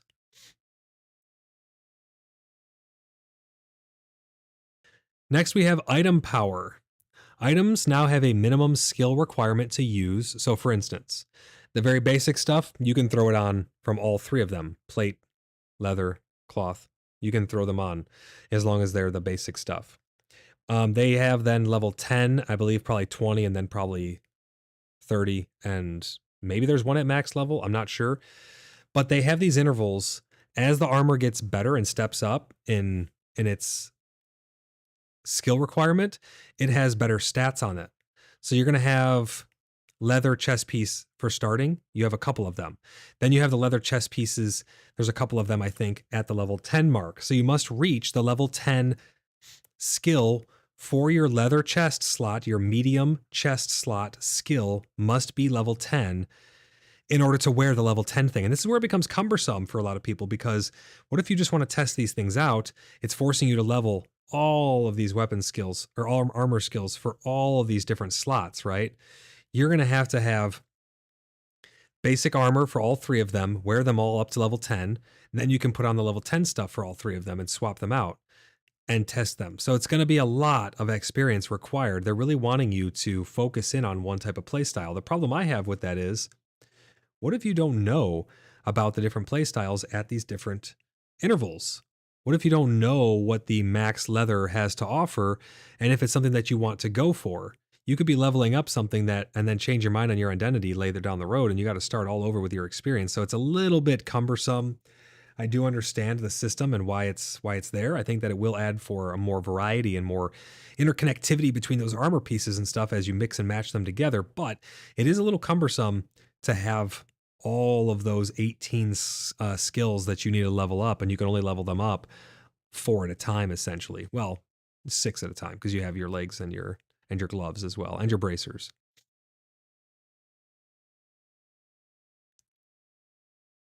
Item power scales items and spells. So your item power scales for items and spells. All weapons and gear are now defined with an item power. They all have a power associated with them. It's posted right in the tooltip that you can see. And it's used to describe their basic attributes, that helps differentiate tier levels for gear while providing more visible granular gains and player level up. As players level up, skills associated with their favorite gear and weapons will go up as well. So essentially what this means is the items now have 3 tiers. They have common, uncommon, and rare. And they have different tiers. So no level requirement, level 10, 20, 30, 40, however many they're going to have. And you also have your personal skill level.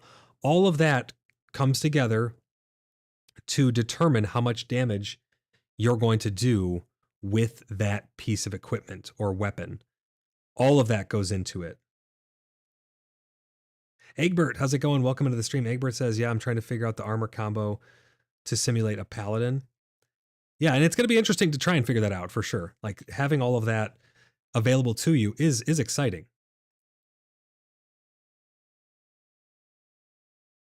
Rosemary, how's it going? Welcome in.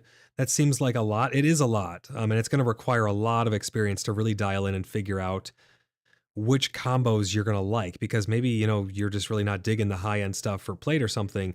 You're going to have to pop on a new one now and level it up all the way from the ground. You got to put on the basic chest piece and then start leveling it all. I'll be right back. 1 second, guys.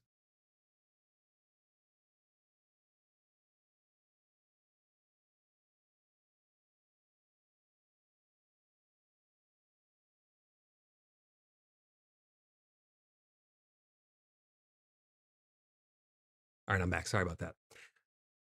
But yeah, so it's going to be a lot to level up. It's going to be a lot to experiment with too, which is going to be exciting in the beginning. But my worry would be that hopefully it doesn't just become just cumbersome to people.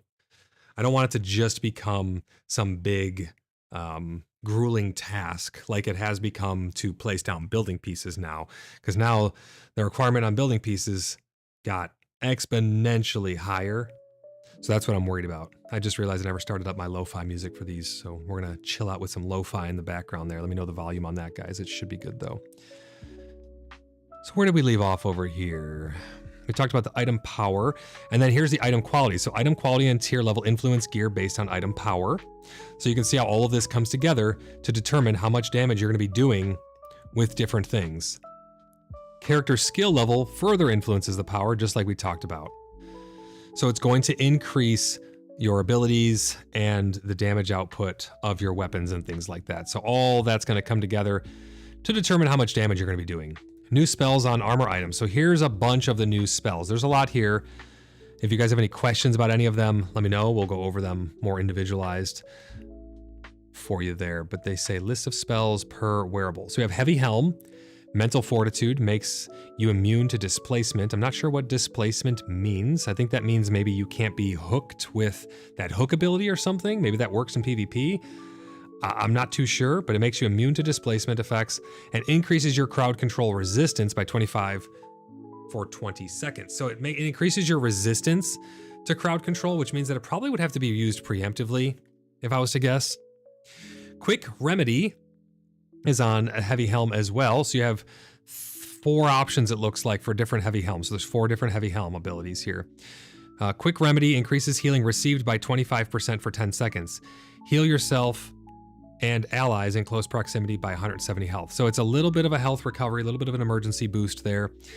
And it also increases your healing received by 25%. So if you're in danger of going down, you're getting the crap kicked out of you, you're basically going to want to hit your Quick Remedy, and then all your healers will have a 25% easier time healing you for 10 seconds and give a little bit of a boost health to people around you.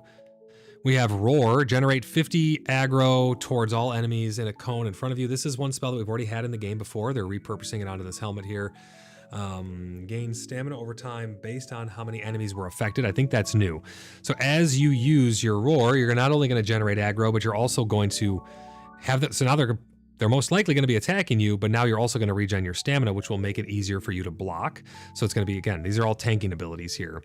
And Breath of Spirit just outright replenishes 64 spirit. So just a base 64 spirit. For those who don't know, spirit is your mana bar.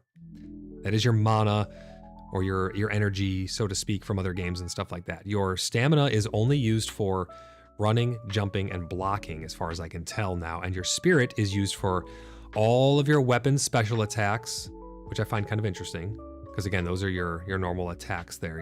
You're spamming those to just get some damage off. And your spirit is also used for all of your new spells and abilities and stuff. So to do your Roar, to do your Quick Remedy, to do your Mental Fortitude and stuff like that, you're going to be using spirit. So having Breath of Spirit replenishing 64 of your spirit is going to help you be able to cast more spells longer. Now we have Heavy Torso. Heavy Torso comes with 5 abilities. We have Iron Root Grasp. While channeling, the caster becomes immobile. So when you're casting this, you can't walk around. And you enter a trance-like state. Enemies within 5-meter radius are chained to the ground. There's a taunt. Taunts an enemy, forcing them to attack you for a short while. Additionally, target's damage is reduced by minus 24% for 4 seconds. So this is going to be a single target taunt, forcing it to attack you for a short while, and it will reduce its damage done by 24% for 4 seconds. A lot of these numbers, guys, are probably going to have to be rebalanced at some point. That's what I would assume.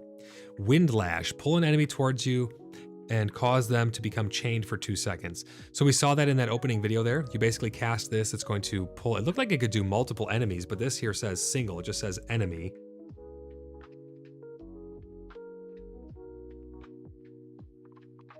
I'm grabbing drinks in between. I'm trying to remember to stay hydrated. Splash me if I forget.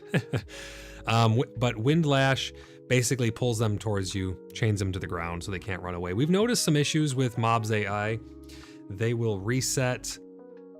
They will reset often and run back to where they were, resetting all their health. I think they need to add a little bit of a delay on their health recuperation because we were fighting Canoness, one of the bosses at some of the outposts. And she would reset a lot. We would get her down. We killed her like 5 times once. We'd have her almost dead, and then she'd run away and she'd regen her health as soon as she reset, even though we were still kind of attacking her. We wanted to get out of the fire rings that were being placed on the ground. So the AI does need some work still, but I think that Windlash and some of those roots do help with keeping the enemies firmly placed on the ground, so or in front of you on the ground, so that way they can't run away from you. Breath of Life is going to regain 1,086 health over duration of the prayer. It can only be used while out of combat. So there are a lot of those regens, those health regens that take place. And I guess these are all mostly going to be on the torso slot, I would think. Blessed Breath is a little less health, so it's 744 health, but it's also 90 spirit.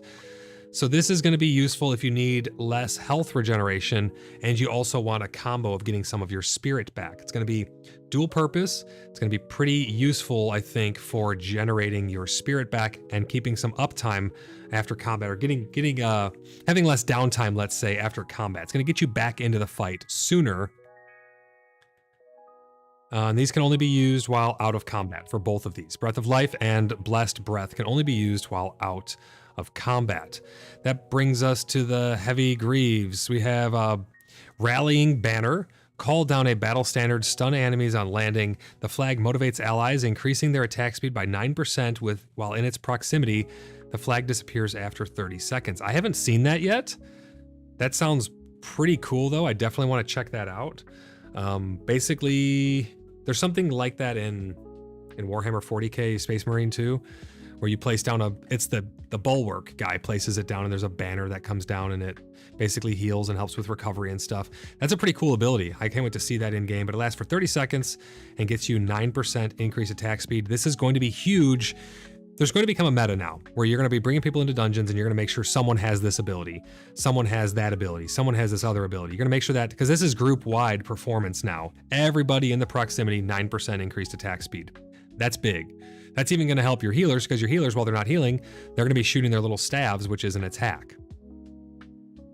So it's going to be meta to make sure you have at least one person with that Rallying Banner per pull. I wonder what the cooldown is or how much spirit it uses. We don't know the costs here on these just yet, but Rallying Banner does sound like it's going to be really interesting.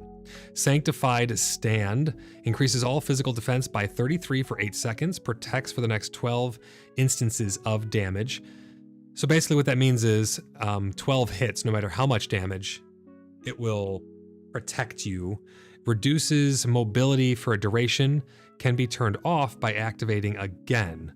So that's really interesting. Is it going to constantly tick down on your spirit, thus making you want to cancel its cast? Otherwise, why would you want to cancel it? That's very interesting to see there, but that's more of like a, it's a defensive ability. A lot of these are going to be, since they're heavy armor, a lot of them are going to be for tanking. Aura of Life grants allies in a radius with 414 maximum health for 20 seconds. So it increases your maximum health.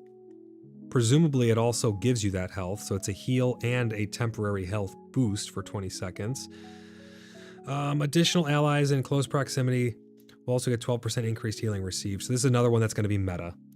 You're going to need to have one person with that banner, one person with this, but these are both on the shoes, so which means you're going to have a tank and an off tank probably.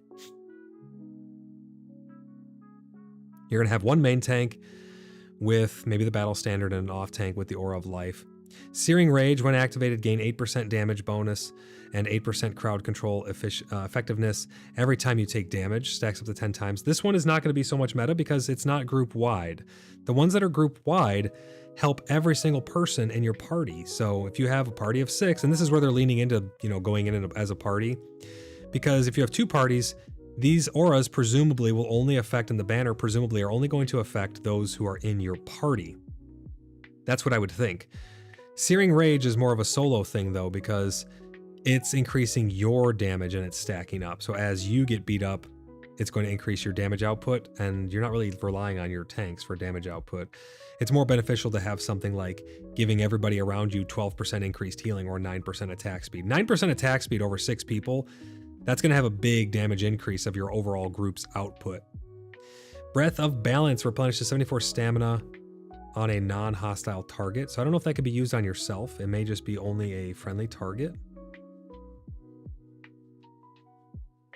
We have Heavy Boots. Surging Stride, increased movement speed by 4% every second, stacking up to 4 times, last 15 seconds.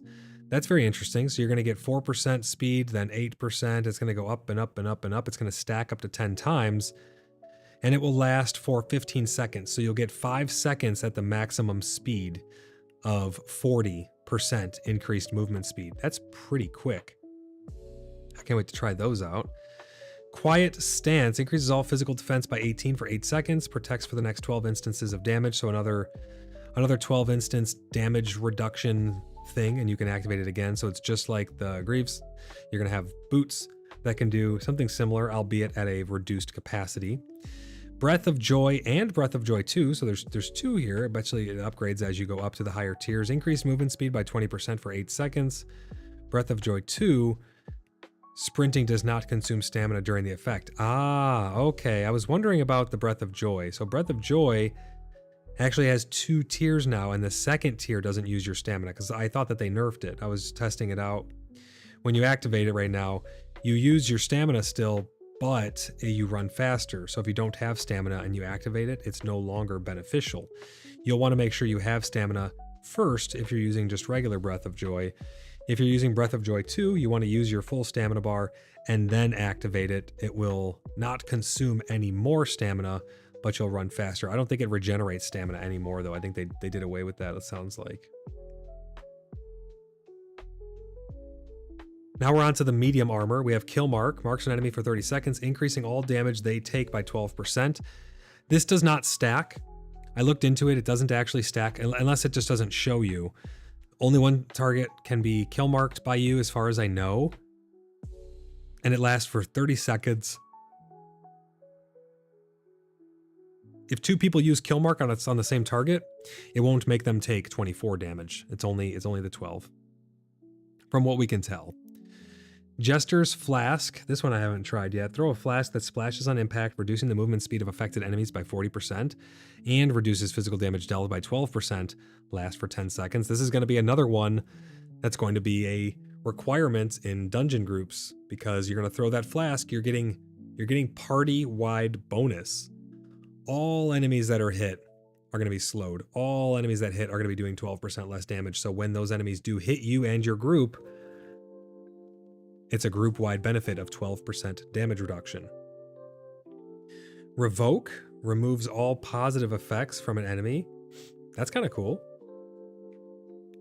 I wonder if this is PvP and PvE implications. I would assume so. That's going to be very interesting to see, because if they have blessings on them, does this strip those blessings? Breath of Spirit replenishes 64 spirits. That's all in the medium helm. Medium chest, Frenzy increases melee attack speed by 24% and melee attack damage by 8% for 10 seconds. That's pretty damn strong. Ambush, this is the one where you go invisible. You meld into the environment, becoming invisible to your enemies for 8 seconds or until you attack or cast a spell. Gain ambush damage charges over time, which will greatly empower your next ambush. Ah, okay. So if you have an ambush ability, let's say there's like 10 charges, and you slowly, maybe it's 10 seconds in between you gaining each charge to prevent you from just spamming it, right? So you could, but you're going to have reduced damage output. But if you wait, it'll increase the damage of your next ambush. I like that. That's pretty cool. Chrono Ward, over the next 4 seconds, any melee damage received will refresh all of your ability cooldowns, can only activate once. That seems very powerful. That's very, very powerful. That's going to allow you to reset all of your ability cooldowns. I wonder if that's spells as well, or just abilities on your weapons. If it's just abilities on your weapons, it's still going to be a nice damage increase. But it's a skill shot, right? You have to plan, you use it, and then plan on getting hit.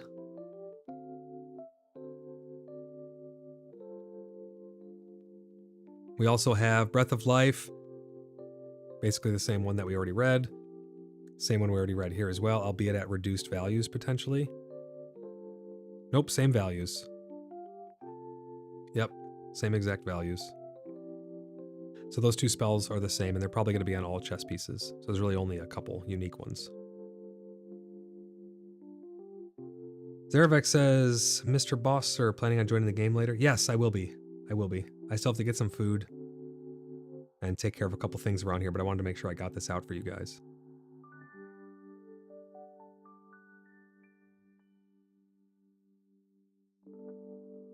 One second. I got a little warm in here. I got to take off my overshirt.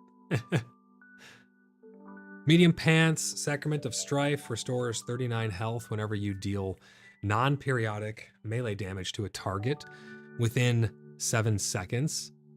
Effect can be activated up to 12 times. That one I think I have tested. That one's really nice. It basically heals you as you deal combat damage. So all of your abilities and your spams of left click will trigger this, and it will give you 39 health every time. Can be activated up to 12 times. So you can only get 12 times within that 7 seconds, but it is good for in-combat self-healing. Netfall, I haven't messed with that just yet, but Netfall, throw a net forcing forward and chains the enemy. Oh, it only changed the first enemy. I thought it was going to change all enemies. So Netfall throws a net forward that changed the first enemy hit for 10 seconds. That is going to be big in PvP. I mean, that's huge. Someone's running, you just chuck a net at them. There's going to be a lot of crazy stuff going on in PAX Day coming up once people start to get into all of this. Breath of Balance replenishes 75 stamina to a non-hostile target. We've already seen that one. Medium Boots, they only have Breath of Joy 1 and 2. This brings us to Light Cap. Pacify, place... Oh, only light caps have this Pacify now, it looks like. Places an unknowing target into the lulled state. And the unknowing is important. They must not be aggroed. You can't pacify a target that's already in combat. Reduces their awareness by 75%. Has no effect on enemies that are already aware of your presence. So if you've already aggroed them, it won't do anything. Effect lasts for 50 seconds on Pacify. Purify Self, I thought I said Pacify Self. Purify Self removes all harmful effects on yourself. Chrono Seer advances all currently active cooldowns by 19 seconds. So this is going to bring all of your cooldowns back much faster for you. And then Breath of Spirit, we've already seen that multiple times. Light Tunics, Divine Shield. For the next 4 seconds, reflect all melee damage taken back to the attacker and heal for the same amount. That's pretty damn good. I would think that a well-placed Divine Shield, this is where things are going to get cheesy, right? Because let's say you're in PvP and you have someone who has that ability. They could essentially sacrifice themselves to kamikaze the enemy, activate Divine Shield in a big group of people before you die, and if you use a resistance potion, like the Aegis potion, while you're doing this, hear me out. This could be crazy. You go into a big crowd of people. Let's say there's like 5-10 people all about to stab you. You use an Aegis potion, which reduces your damage taken.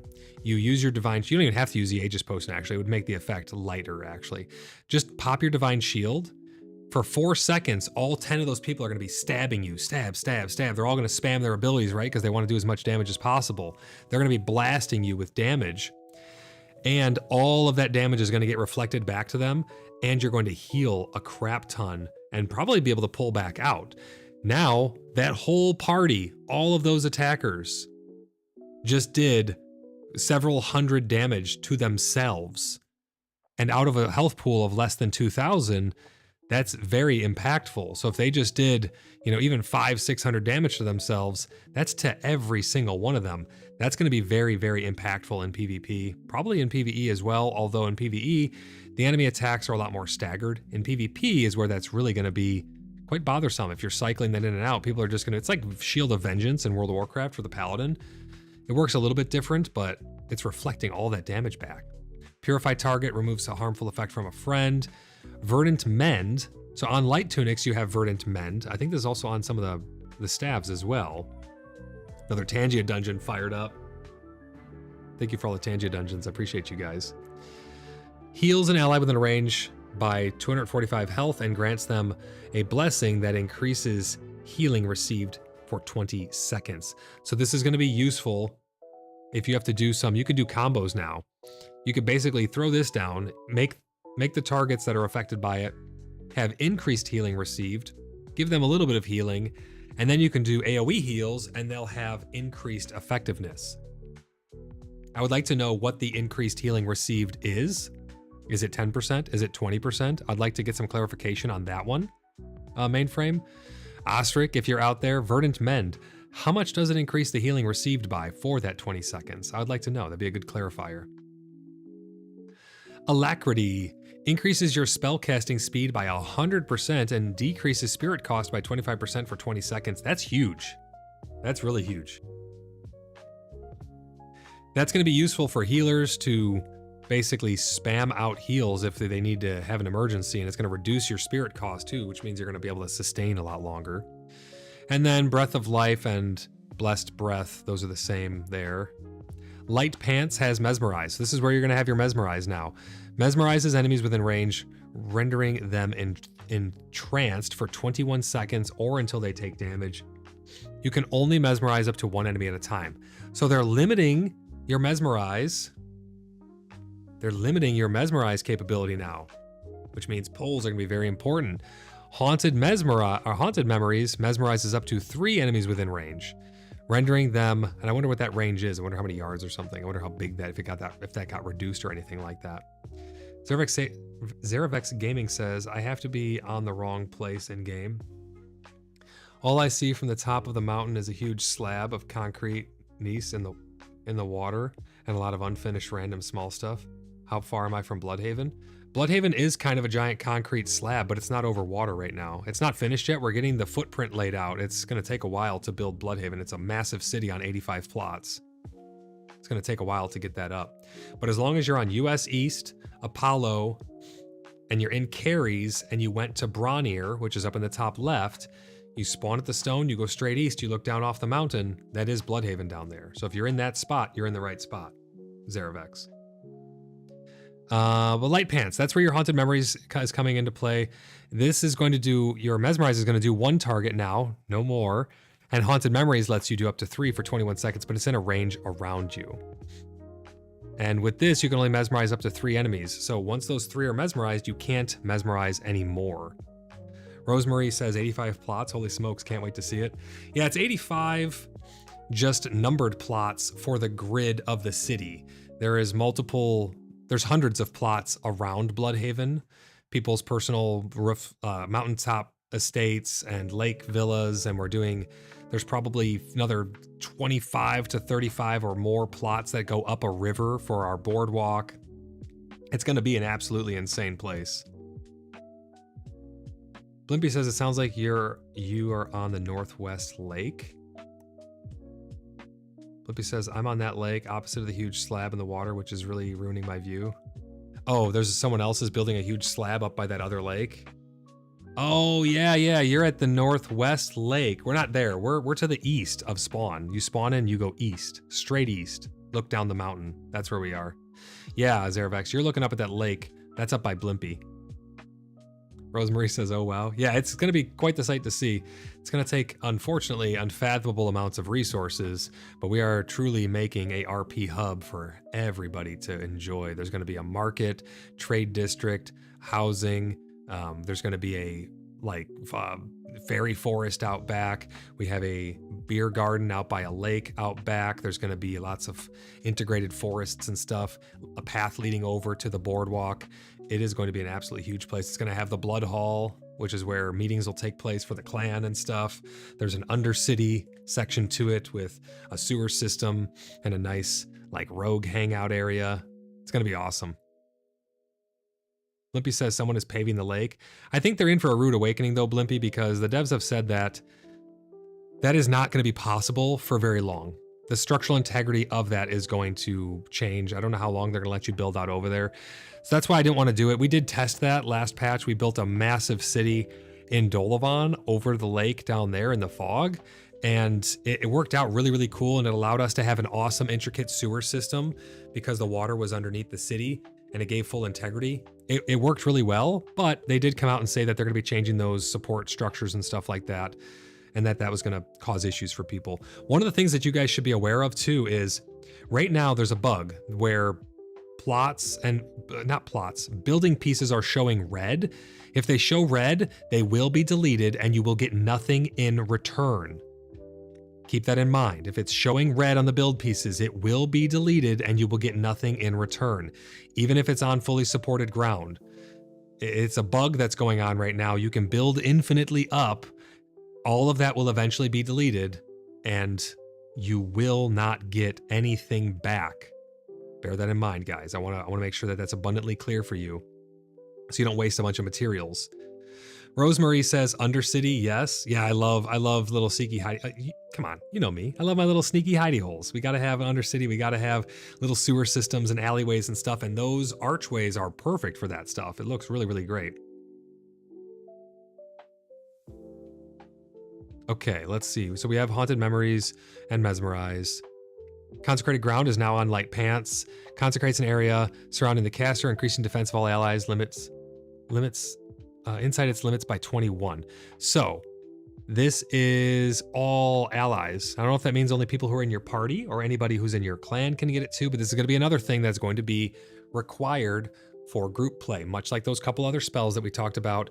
Any spell that increases your entire party's performance, it's going to be multiplied across every person there. When you use personalized abilities, sure, it makes you feel like you're doing more damage, but overall, it's not going to be as beneficial as giving a bonus to the entire group. That's why things like this are very important. Breath of Balance, we've already talked about that. There's on a lot of different ones. Surging Stride increases movement speed.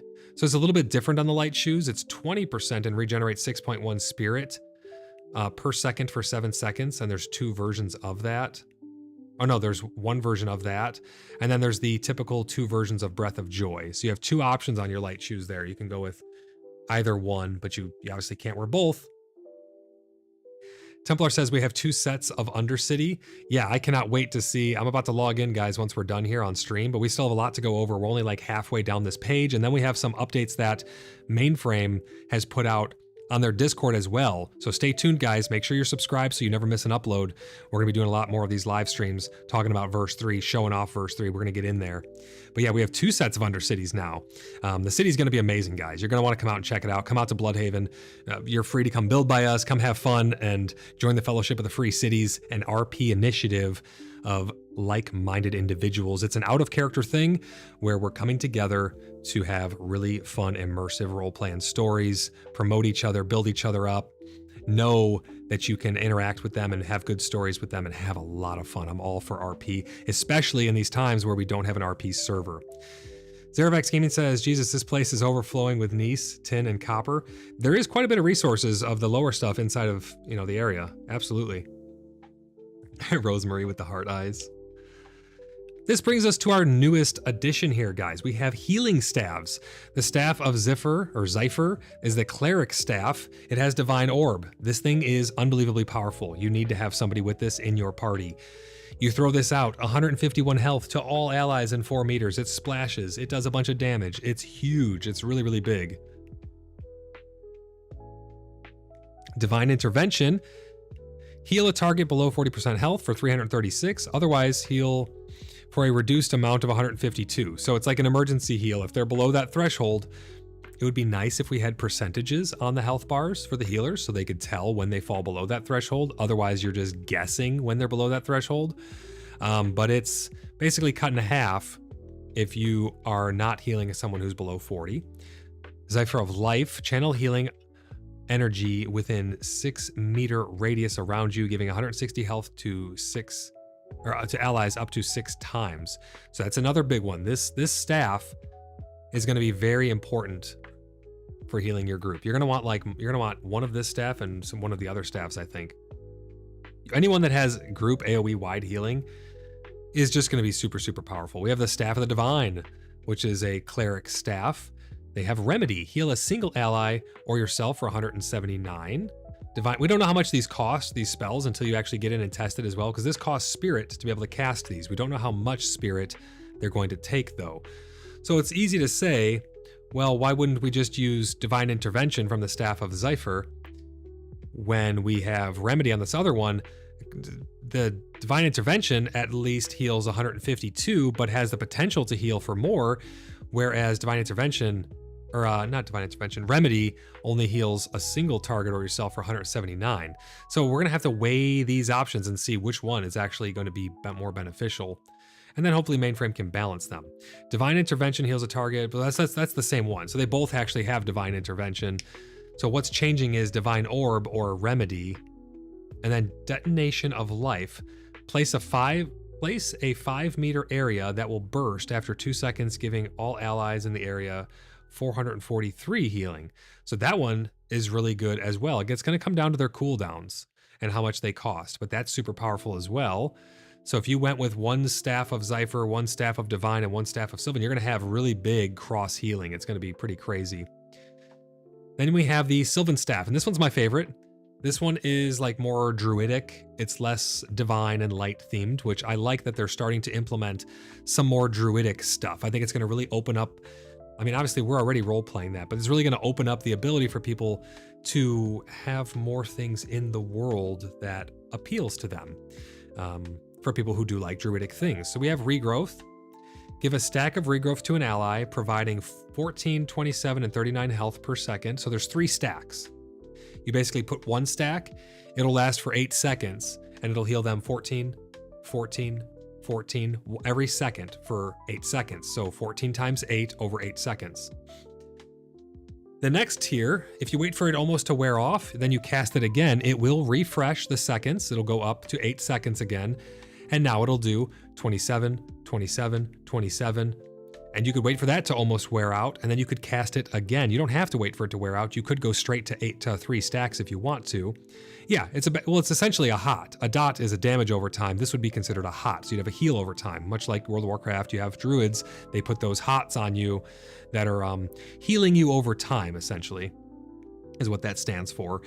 And the final tier is 39 health per second for 8 seconds. So you can refresh it to keep those stacks up. Here's the kicker. After 3 stacks have been applied, if you apply another stack, it will overflow, giving them 152 health and removing all stacks. So it's like you're popping it now. You could leave it on them, let it generate health over time, or you could pop it for a big heal.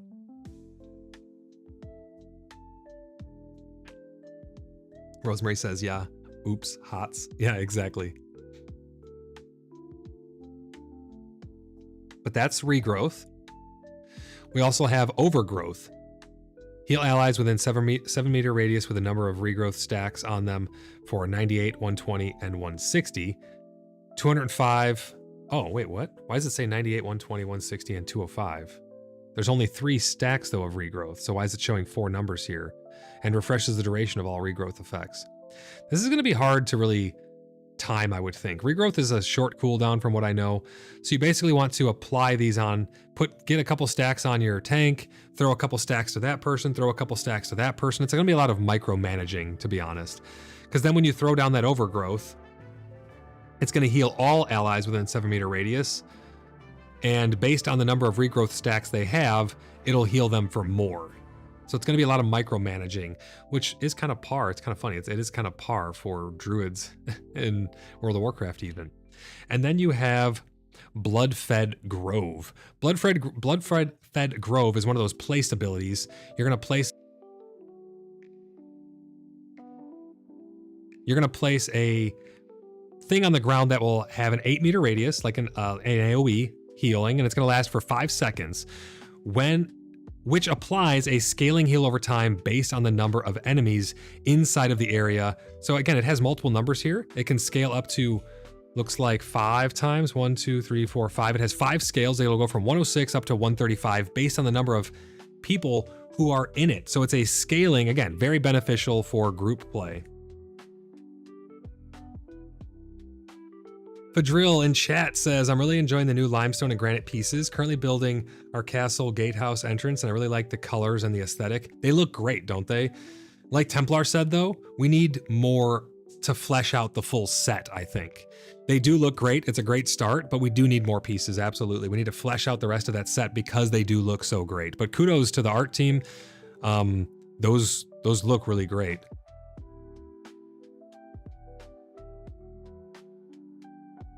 All right, what else do we have here? Weapon updates. Weapon attack chains no longer deal extra damage on the last hit. This is what I was talking about with some other people. It feels like they took the final hit and implemented it into some of the other abilities that you have. Offhands like shields no longer grant special attacks.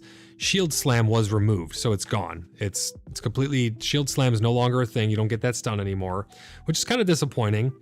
Shields will grant the ability to block attacks with the right mouse button by default. You can rebind a lot of these things from what I've seen as well, even your spells and stuff.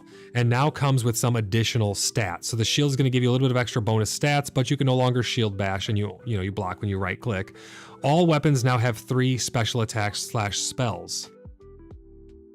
These new special attacks, they feel kind of spammy. All the new spells and stuff, a lot of them feel great. Some of them are just like, meh, we kind of had those already. We got some new spells, like the Vanish is pretty cool, or this Ambush is pretty cool with its stacking stuff. They have some pretty interesting ones there. But a lot of these new weapon attacks, they just feel like more buttons to spam, in my personal opinion. You spam your left click already.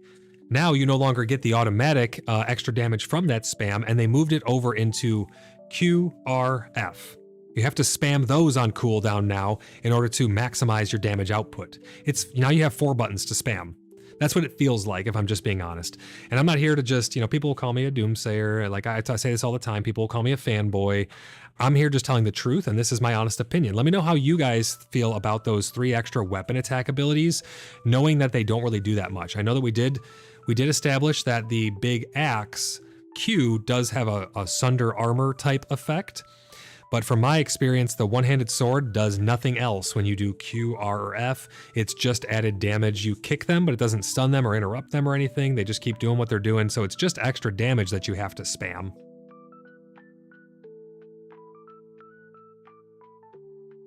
Zerovex says, if I drop some mats, can you pick them up? I have millions of wood I don't need. Oh yeah, we definitely, yeah, you could do that for sure.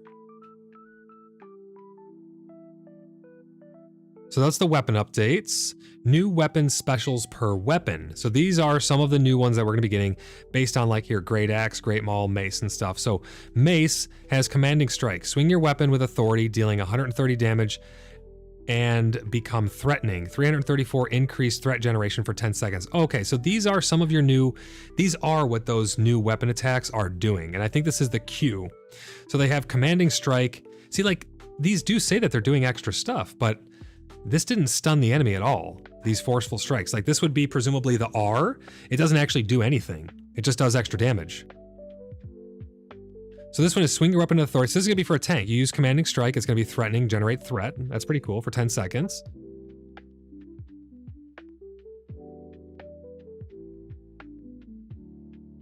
Forceful Strike is going to perform a heavy strike, dealing 116 damage and stunning enemies for 2 seconds, but again, I've yet to see it actually do anything like that. Earthquake, smash down violently, fracturing the ground, and this may be a bug, by the way, too. Fracturing the ground beneath you, and impact deals 391 damage and weakens enemies, reducing their damage by 12.3% for 18 seconds. So that's going to be really good in groups if it does do that. It looks like anybody who's affected by it is going to have that damage reduction. So these are all hopefully going to stack. I guess we'll see how the damage reduction stacks or doesn't stack. Great Maul has Vexing Sweep, deliver a powerful sideways smash, dealing 321 damage and generating 100 threats. So it's going to be another tanking weapon. Not as much because it's two-handed, but it does give you some threat generation, so maybe good for small groups going out. Maybe you have someone who's wearing heavy armor and a Great Maul. They have a little bit increased damage, but they still have a little bit of threat generation in order to keep things off of maybe your healer or your other DPS people. Overhead Slam, prepare for a powerful strike and slam your mace down, dealing 380 damage and dealing some more threat, so more threat generation there. Command Tempest, become the eye of a storm. Command Violent Winds and spiral around you, pulling nearby enemies into your reach. Enemies are chained for 2 seconds upon landing.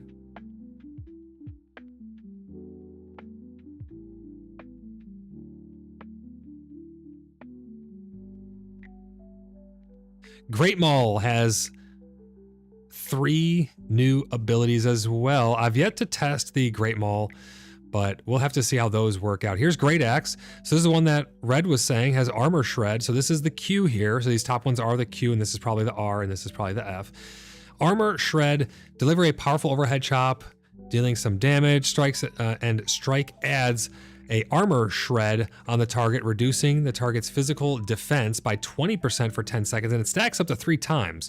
So you're probably going to want 1 or 2 people with great axes, at least 1. And again, these are those group-wide benefits. You're going to want a great axe in there. You're going to want people with certain abilities on their armor that are going to be benefiting the whole group, because this person does this 1 armor shred. It's going to be shredding the armor of all enemies in front of them, making them take more damage from your entire party. It's party-wide bonus, stacking up to 3 times.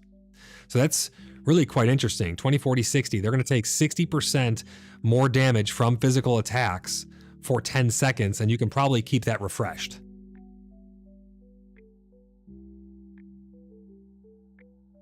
Vicious Sweep, swing in a broad arc, dealing some damage. All enemies struck gain armor shred equal to the highest count of the target hit. So what this is going to do is you're going to stack it up to 3 times on a target. You're going to use the Vicious Sweep, and it's going to spread that damage around to all their targets that are nearby, which is going to be really, really good for your damage output as your whole party. Another really, really beneficial thing there.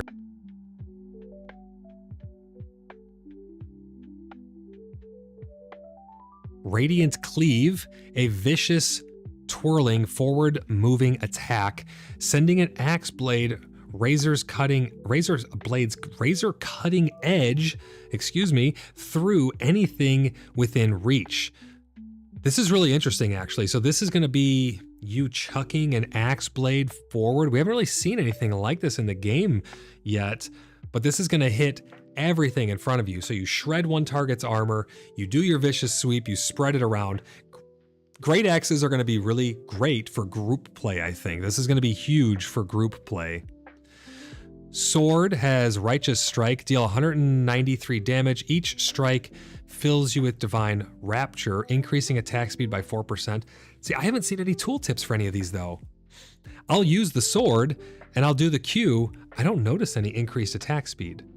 I've not noticed any buff that it gives me or anything. Maybe it's a bug, maybe it's not implemented yet, maybe it's not working as intended, I'm not sure, but it's going to stack up to 4 times. And it's also going to give you movement speed. So it's going to give you up to 20% movement speed for 10 seconds, and it's going to give you up to 16% attack speed for 10 seconds. But I haven't really seen that. Jolting Kick, now this is interesting. The kick performs the damage. Oh, it's only interrupts spell casting. I will have to time this then, and I'll get back to you guys. I'll see if it actually interrupts. It doesn't do a stun, because I was about to say, this does not stun. It just interrupts. And it silences them for 10 seconds. So this is going to be really useful on those fireball casters, those chili ring casters, those guys who are putting down those fire rings.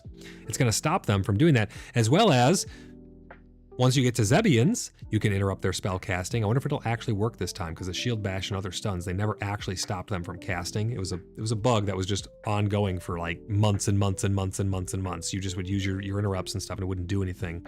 So we'll see if these actually work, but that kick is supposed to silence an enemy for 10 seconds. So if you use this on a healer, like a Zebian healer down in one of the dungeons, they're not gonna be able to heal for 10 seconds. You've just stopped them. Crusader's Bid, deal damage based on the amount of Divine Rapture stacks on you. So this is your F. So you want to spam your Q to get your Righteous Strike, and then you want to use F to do a big hit. None of this is very clear in game, to be honest, and that's why I just figured all of these were just spam abilities to do damage. That's what they seem like on the surface. It is great to see a breakdown of these though, because now you know how to use them together. You spam Righteous Strike. Spam, spam, spam, spam, spam. Does Crusader Bid consume? Oh yeah, it says right there, consumes all stacks when used. So this will consume all of your stacks of Righteous Strike in order to do one big amount of damage, doing 199, 319, 478, or 677. That's pretty big. That is pretty big. We then have Great Sword. Great Sword has Righteous Slash, dealing 214 damage. Each strike fills you with Divine. So this does the same thing as the sword. They also have Guard Breaker. Perform a heavy rising slash that breaks through blocks, dealing 337 damage. Successfully breaking a block briefly stuns the enemy. So this will be good for getting through shield walls and stuff. It's going to be primarily used for PvP, I would assume. Then they have Crusader's Closing, deal damage. So this is the same as Crusader's Bid. It's literally the exact same thing, except it does more damage because it's for the Great Sword. It's identical though. Crusader's Bid and Crusader Closing are identical. Hand Spear has Swift Jab. So you do your regular stab, stab, stab, stab, and now I guess they have a Swift Jab. Quickly drive your spear forward in a focused thrust, dealing 194 damage. So that's just another one to spam, because that's just going to give you more damage. Barrage, overwhelm your target with relentless pressure, deliver a rapid series of thrusts, each strike for 128. So I think that's going to be probably the 3 strikes that we saw. So you're spamming left click. Hand Spear seems like it might be the most spammy. You spam left click, you spam Q, you spam R, and what does the F do? Intercept, leap forward and deliver a crippling strike, dealing 365 damage and reducing the target's movement speed by 50%. So these are essentially, for most intents and purposes, spam attacks on these right here. Glacian, welcome into the stream. Glacian says, been waiting patiently for the stabs and healing spells, but these new offensive abilities kind of seem kind of badass. They're interesting. They are interesting to say the least. Some of them do feel underwhelming. We'll have to test the interrupts and the silences and stuff to see how they actually work out in combat.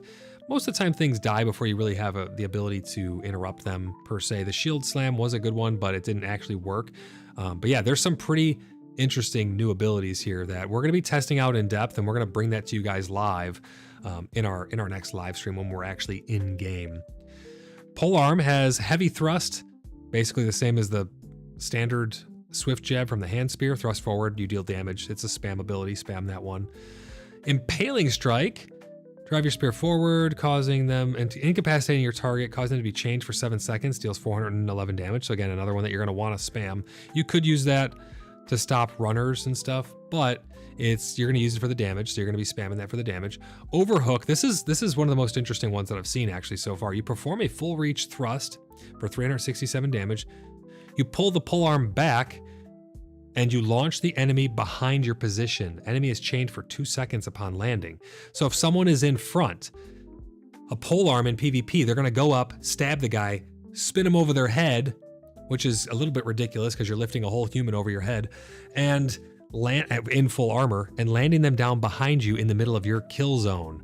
This is going to be pretty interesting and pretty jarring for people in PvP. I wonder what happens to your camera when this happens to you in PvP. I wonder if it looks jarring at all. We're on to rebalancing and changes now. Default health is now 1,000. All in-game armor and weapons have been recreated. Adjustments to attribute values downward of max health, spirit, and stamina is now 10% of the base value per second. This happens when removing attribute giving armor pieces or any other effect. I'm not really sure what they're trying to say here. Spirit, a new resource to replace stamina, but it doesn't really replace stamina. Oh, as the spell casting and weapons spell ability resource. So it does replace the use of stamina, but stamina does still exist, guys. Stamina will be used for sprinting, blocking, jumping, climbing, gathering. So there you go. That's what your stamina is used for. And your spirit's going to be used for everything else. Your spirit is used for spells and weapon abilities previously that used to be stamina. Equipment, armor, etc. cannot be swapped while your character is in combat. Weapons can be... Oh, here's the thing too. I was talking before about if we'd be able to put on the pauldrons, the magnificent leather pauldrons, and then put the spell on us for the increased healing, Leo's blessing or whatever, and still have that blessing on even after we took the shoulders off. It looks like that's not really a thing anymore.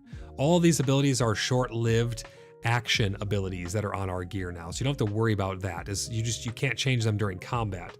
I wonder what they're going to do with those blessings. Maybe this means that they're getting closer to releasing the church system where we're going to have those blessings coming from actual like priests or something at your churches, actual divine people or so. I don't know.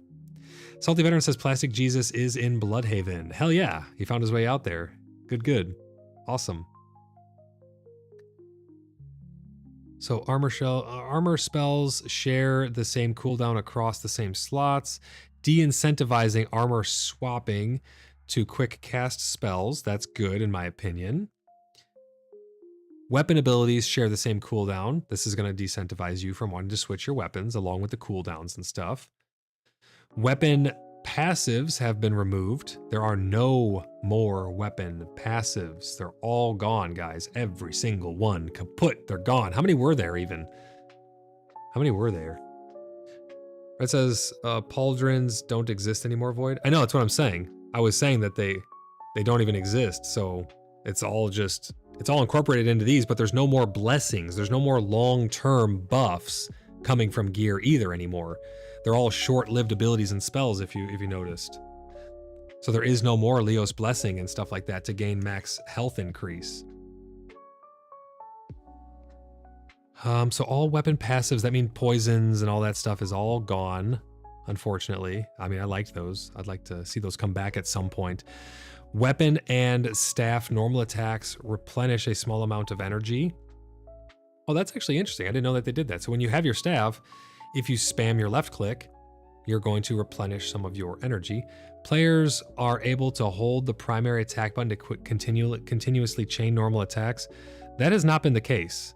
So that must be a bug then if they're saying that that's supposed to be the case, because that's currently not the case. You're not able to hold left click. I've been requesting that for the longest time, so I'm happy to see that in here, but that's not how it functions right now, currently. You have to spam click. I explicitly tested that because that was one of the first things I was going to see, because I don't like breaking my mouse button by just having to spam click it.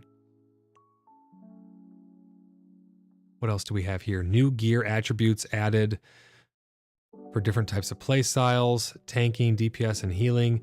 Stamina cost modifier, reduced stamina cost for your abilities. Well, that's because you have a lot less stamina now, and your stamina comes back a lot slower from what we've noticed. Running around and getting around is much more a pain in the butt because your stamina is much lower. You go through it much faster when you're trying to just run around.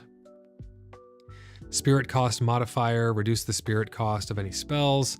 Damage taken modifier reduced, damage reduction applied before resistances. Physical damage modifier, damage modification to the weapon damage dealt by you. Magic damage modifier does the same thing, increases spell damage done by you. Attack speed modifier is going to increase your base attack speed with your weapon, not your spells. Spell cast time modifier. That will modify the casting speed of your spells. Ability cooldown modifier modifies the cooldown of your abilities and spells. Crowd control resistance modifier. This will reduce the duration of crowd control effects dealt to you. Crowd control on others is going to increase the crowd control that you deal to others. Healing done modifier, exactly what you'd think. It's going to increase your healing done. Healing received, again, same thing. It's going to increase how much healing you receive. So this is on tanks, and then it makes them receive more healing based on a modifier. Aggro modifiers, that's just how much generation of threat you're going to be doing. And then there's a fix here. Aggro properly scaling based on damage dealt to enemies. Zerovex says, I am just north of the spawn point in Bronir. It looks like ancient Greece for now. Lots of unfinished buildings. Am I getting close? It's straight to the east. Our city is going to be straight to the east of the spawn point, but as long as you're in Bronir and you go straight to the east of that spawn point, you should be getting close.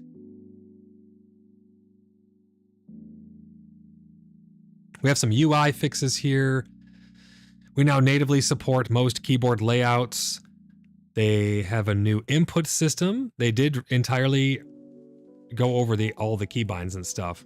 This was one of the most confusing ones for people. 1, 2, 3, and control are your spells now. 4, 5, 6, 7, 8, 9, and 0, and the minus key are your hotbar slots. Keep in mind, guys, these are completely rebindable. You can set these to mouse buttons. You can set them to whatever you'd like. V is the new secondary interact, was F.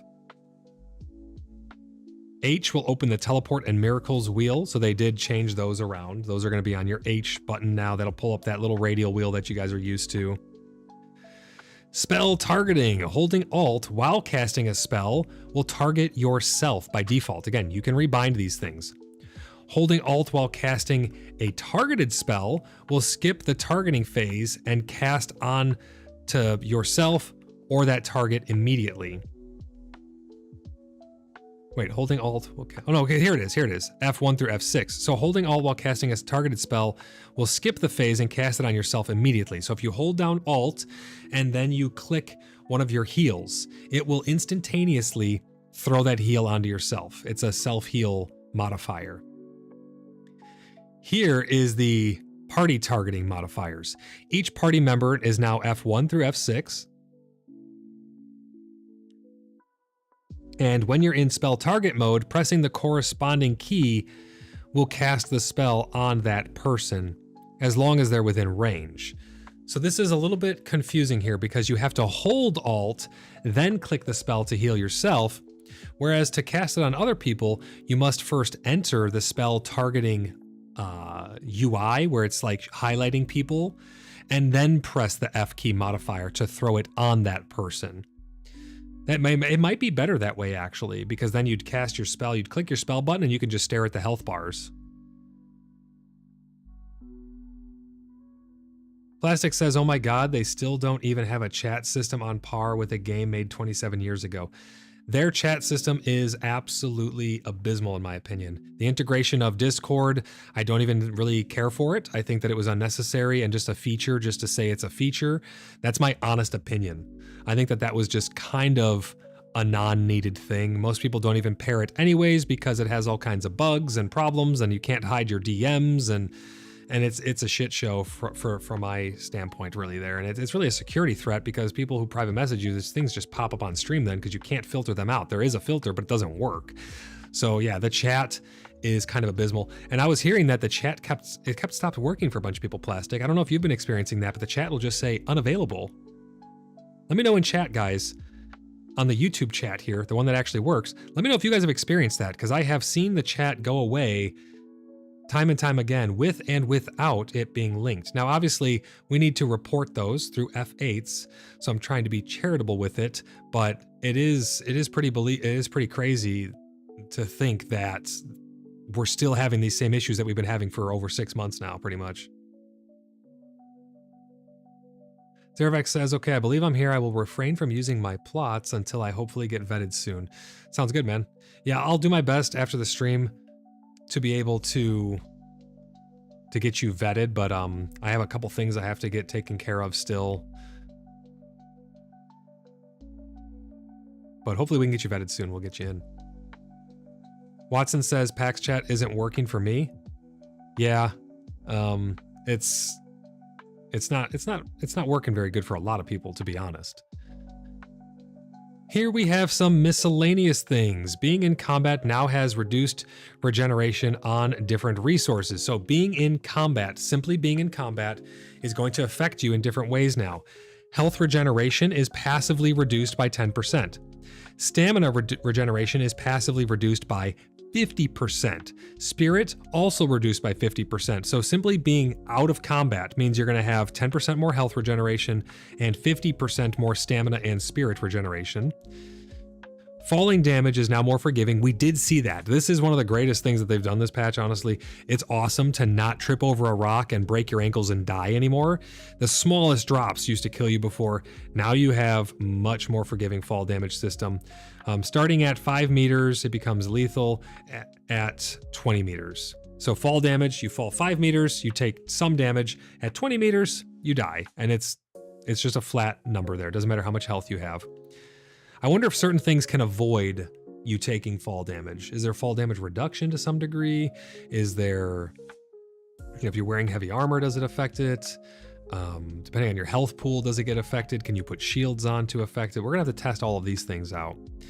Sprinting and jumping with the inventory menu is open is now possible. I think that's a typo. With the inventory menu open is now possible. They have an extra is in here. Mainframe, delete that little typo right there. But yeah, now you can run around with the menu open, with your inventory menu open. And here are some AI improvements. Improved pathfinding of enemies inside dungeons. We have not tested that yet because we haven't gone in any dungeons yet. We will be going in there very, very soon to smash some dungeons into the mud. Reduce the likelihood of enemies targeting when they cannot reach their aggro target. That's going to be interesting to see how that works. When AI is unable to fight with their aggro target, they will leave combat hard leashing and regenerate to full. This needs fixing. This has been the most frustrating thing that we've encountered so far, because absolutely anything will tell the AI that they're not able to reach their target. We're all encompassed. Picture us, we're all standing around a mob. We're all stabbing it from different angles, right? It's trying to get to like somebody that it thinks it can't get to. As soon as we leave like a chili ring on the ground, we want to get out of the fire rings. It will then immediately unaggro, regenerate full health, and start running back to where it belongs. That is one of the most frustrating things going on right now, because you put in all that work to kill those like mini bosses at those camps just to have them regen back to full. I mean, it happened to us 5-6 times. Now leashing them or rooting them in place with some of our new abilities, that does help a lot. That does help a lot with this, but you shouldn't have to do that. They shouldn't be resetting just because the AI is bugging out there. So we're going to get that reported and hopefully get that fixed soon. Leashing improvements. When leashed, enemies will regenerate health 4 times faster than before. Enemies run during their leashing behavior. Yep, they do try to run back to where they belong. Blimpy says, have a meeting at 3. We'll have to leave soon to prepare. Sounds good, Blimpy. I do appreciate you stopping by. And you can always catch the rest of this. We don't have too much more to go over here, but you can always catch the rest of it once it's a video. This will become a video after the stream ends. We also have character changes here. The Cultists of Zeb have received a massive visual update to fit more with what they do, with what they are and what they do. So this may be the new visual effects for them that we saw a couple months back, where they showed off the new Zeb skins and stuff. I don't think we have the new Zebian tank yet, that big guy who's supposed to be pretty cool. I don't think we got that yet, although maybe they snuck him in. We'll have to go down to the dungeons to find out for ourselves. Bunch of audio stuff. All crafters now have unique sound effects, new ambient sounds and music, which they do. It does sound pretty great, by the way. More grunt sounds from the Zebians. I've noticed that all NPCs kind of have more grunt sounds, and it's almost to the point of being annoying. The Inquisitors, when you get them in combat, they're like, they're just making all these crazy noises, and you're like, dude, chill, just die in silence, please. So I think they need to balance that when they get activated, have maybe a cooldown in between the noises or something, so it's not just spamming you. But they did add some more sounds to the Zebians. New spell sounds, that's absolutely true. New mixing to improve translations and busy situations. Transitions and busy situations. I don't really know what that means. New mixing to improve transitions and busy situations. It has something to do with audio. I guess maybe just smoother transitions. World fixes. Grass blend now smoother across the biome borders, so it's not going to be as harsh like it was before. The size and shape of clay deposits have been adjusted, improved the wind and foliage fade, fixed an issue in the caves that could cause lighting to render incorrectly. I do still think that enemies are spawning on tops of caves. So again, another many month issue still, I think since the beginning actually, still plaguing us to this day, still not fixed, much like the trees coming through our plots. So we're talking about bugs that have been around pretty much since day one that are still here with us. Fixed an issue with the lighting in the dungeon was too dark. The road leading to the north gate in Lioness, the Gwydion Stone, has been removed, or has been moved to the western side of the river as it was too steep. I'm not really sure where that's in reference to. In Lioness, the Gwydion Stone has been moved to the western side. So I guess they just moved one of the gates that goes to one of the other spots. They shifted it. Red says, LOL, just the infinite stam glitch. Is there a glitch that gives you infinite stam? Is that what's going on? Fixed an issue where part of a river was lacking water in Lioness. I did remember seeing that. I do remember finding that spot where there was no water. It was very odd. It was very odd to see. Inquisitors are no longer spawning on top of banners. That's good. I did see that once last verse as well. And now we have some building fixes. Now keep in mind, we did talk about the building issue where, oh, the stam bug is still in the game. I can't believe they haven't fixed that yet. So transitioning from certain zones still has the stamina bug. That's pretty wild, man. So that'll allow you to run forever, huh? You can just run forever and ever and ever, Red? There is a bug going on right now where if you build anything and it's red, it will be deleted and you will get nothing back. Bear that in mind, guys. But here's some building fixes. Rebalanced resource costs of various stone foundation building pieces.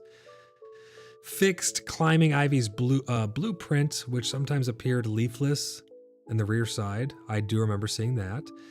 Fixed an integrity issue with supported/curved beams placed on half-supported structures, so they worked on a little bit of structural integrity stuff there. The moss spread area is no longer affected by opening and closing the door on a stone building. So there's some building fixes. We have a bunch of user interface fixes here. Fix an issue where gold deposit pop-up persist after the screen was closed on the chest. Fixed an issue that prevented picking up an item in the examine view.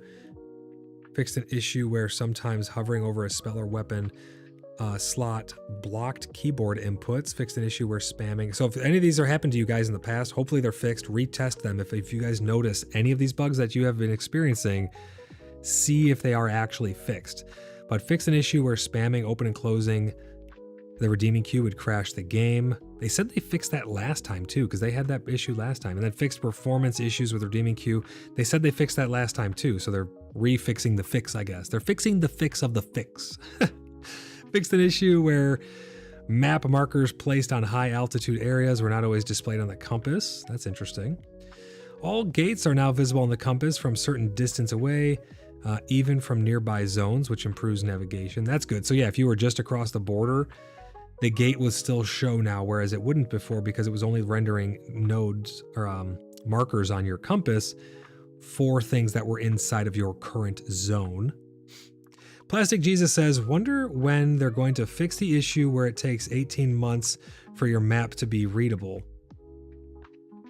You mean like in terms of seeing people on it? Like people on your map?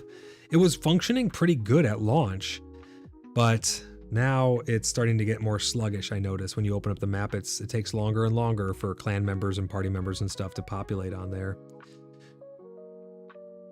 Red says, laughing my ass off, skull caps on the ground are huge now. Can't miss them, Void. I'll probably still somehow miss them.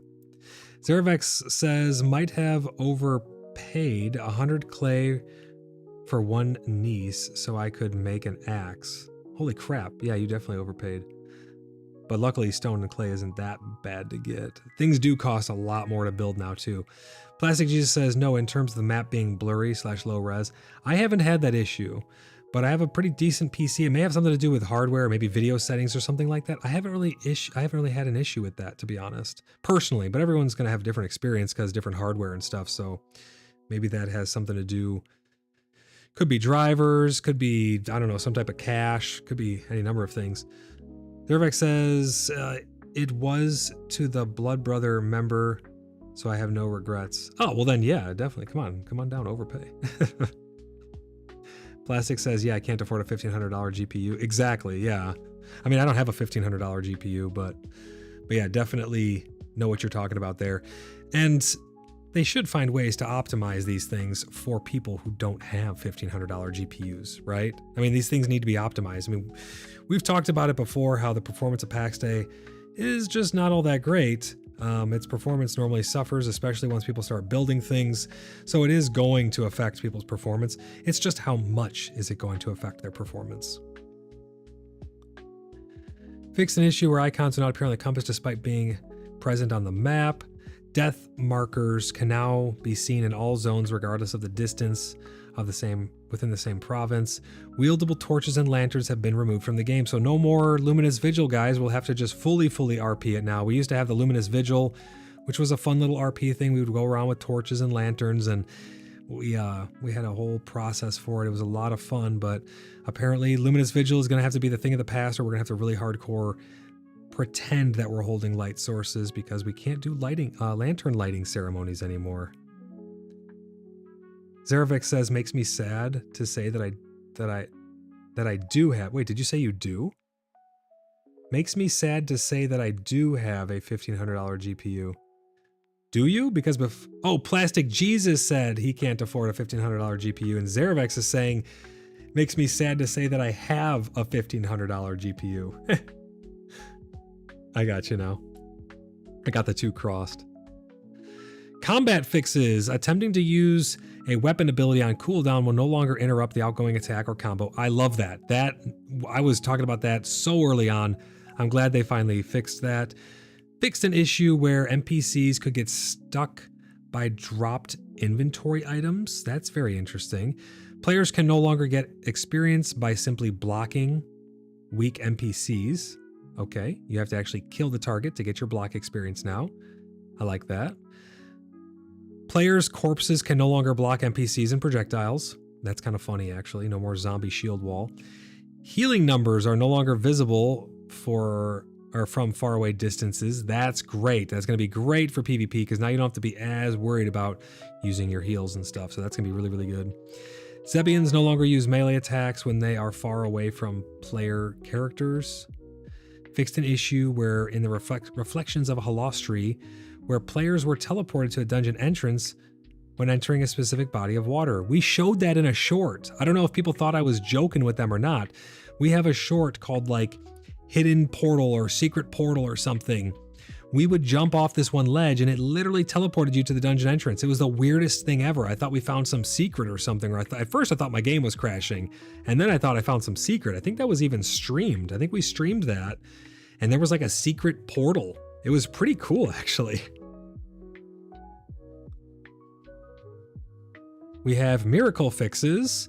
Fixed some issues with notifications when approaching fast travel destinations. Now you probably will get, the appropriate destination message there. Fixed an issue where specific animations initiated with precise timings could halt fast travel while still consuming grace. That would be absolutely terrible. That would be terrible to lose grace like that. Fixed an issue where the Get More Grace key became unresponsive after switching to other tabs in the miracle menu. I did notice that. Fixed an issue where gate travel would rarely fail, leaving the character in the same province and inside a dead-end segment behind the physical gate structure. Oh, that's awful. You'd have to like unstuck to get out of that. Chat fixes. Fixed an issue where the player could not join other voice chat after previously canceling this option. Fixed an issue where leaving the voice chat after canceling join other voice chat resulted in the player being moved to the canceled channel. So they fixed some voice chat things there. Their voice chat is not, I don't know, I'm not super stoked about it. The Dune chat, the Dune proximity chat is amazing, guys. I don't know if you've seen my Dune streams that I've done. We're going to be playing a lot more Dune, but you need to go check that out and listen to the voice chat. We need that level proximity chat in PAX Day. I think it's going to be absolutely amazing to have that built in. It's going to be great for roleplay for those who like to talk roleplay, and it's going to be great for non-role players to be able to communicate with each other in-game. It is outstanding in Dune. Audio fixes. Fixed an issue that caused the main menu music to not to trigger consistently. Female NPCs and avatars can now have the appropriate voice and grunt sounds. That's good. Yeah, everyone sounded like a dude. Now female NPCs and characters will have appropriate female noises. That's good. Fixed an issue where Zebian's idle grunt was too loud. Cerebex says, anyone know how long Matt's stay to be able to be picked up after dropped? I'm not too sure actually the exact time. I would imagine just a couple minutes though. Maybe 5 minutes, maybe 10 minutes. That's what I would guess. Cerebex says spent last year's tax returns on his $1,500 graphics card, so Not that rich. Not that you're rich. Oh, I gotcha. That makes sense. You got your own money back from the government and then you used it on something. I can respect that. Other fixes, fix an issue. When editing the price in a market stall, while the buyer was starting a transaction, fixed an issue where consumables of the same type could sometimes be stacked. Oh, I didn't know that was an issue. So, Fadril, if you're out there, it seems that the issue was not that we were now not able to use more syrups, it's that you were never supposed to be able to stack them in the first place. That's a huge issue if that's how the balancing was supposed to be. Zervek says, okay, I'll coordinate with you then until I get vetted. I'll just farm mats and drop at Big Fortress grounds until then. Okay, I think Templar might be out there building stuff. The known issues of this are as follows for verse 3. XP gained in combat. The text is bugged in the non-English version and does not display the XP amount. Changing your keyboard layout while in-game does not update the display key prompts. So you have to log out and log back in that will refresh it. Health, stamina, and spirit do not update correctly when the character transitions through zones with a food buff. So that is still a known issue. That's been there for months and months and months. Characters respawn with 100 HP only and no spirit, forcing them to wait for regeneration. When leveling up a crafting skill, the list of available recipes is not refreshed and needs the crafting station to be closed and reopened. That's frustrating. The common, uncommon, and rare versions of wearable items have the same names. Okay, so there's no indication which variety they are or which rarity they are. And finally, the descriptions of spells and weapon abilities are now available when the item is equipped, or only available when the item is equipped. That brings us over to some stuff that they put out on their Discord. I'm going to go over these with you guys to make sure that we're not missing anything here. So they put out a statement regarding the building issue. At early access updates, we are aware of 2 issues affecting some players while they are building. Players can sometimes build without structural integrity checks being applied, so there's no structural integrity. Pieces that should be immediately destroyed because of the lack of support are not destroyed. These pieces are likely to be destroyed later at an unpredictable time, and they have said that you will not get those items refunded. The materials for them will not be refunded. The visualization for structural integrity may not always work. So this is a double-edged sword, right? You may not see the structural integrity visualization, meaning you won't be able to tell which color they actually are properly. This then ties into the first issue, which says that if something does not have proper structural integrity, it will be deleted and you won't get the items back. It's a double-edged sword. The issue with this is people are going to lose a lot of materials because what is everyone doing right now? They're gathering materials and they're building, or they're pulling materials from their queue and they're building. It's the number one thing people are doing right now. They're going to be building things that may end up just being destroyed, and you're not going to get any compensation for that whatsoever. That's a very, very bad issue. The above issue combines make it difficult to build reliably unless you pay close attention to the building piece support visualization. To build safely without the risk of some pieces being destroyed later, you would need to ensure the support visualization is working correctly and ensure the building piece is not visualized as red. So pay attention to that, guys, because that is going to be a massive, massive issue for people. They go on to say, to ensure the support visualization is working correctly, you can check if existing building pieces are showing different levels of support. So I guess this is how you can get an indication as to if it's working correctly, but I would still be hesitant to build too high, even if it appears to be working correctly, because who's to say it doesn't skip a layer or something and not show the proper color. But they say from green to yellow to orange, the foundations directly on the ground should be green. Yeah, and all of the ones for me, they show red. So I'm wondering if they show red, if they're going to be deleted, or if they're showing red and it's just the visual bug, or if it actually doesn't have structural integrity for some reason and they'll all be deleted. I'm not sure, but I guess we'll find out when we get the fix for that.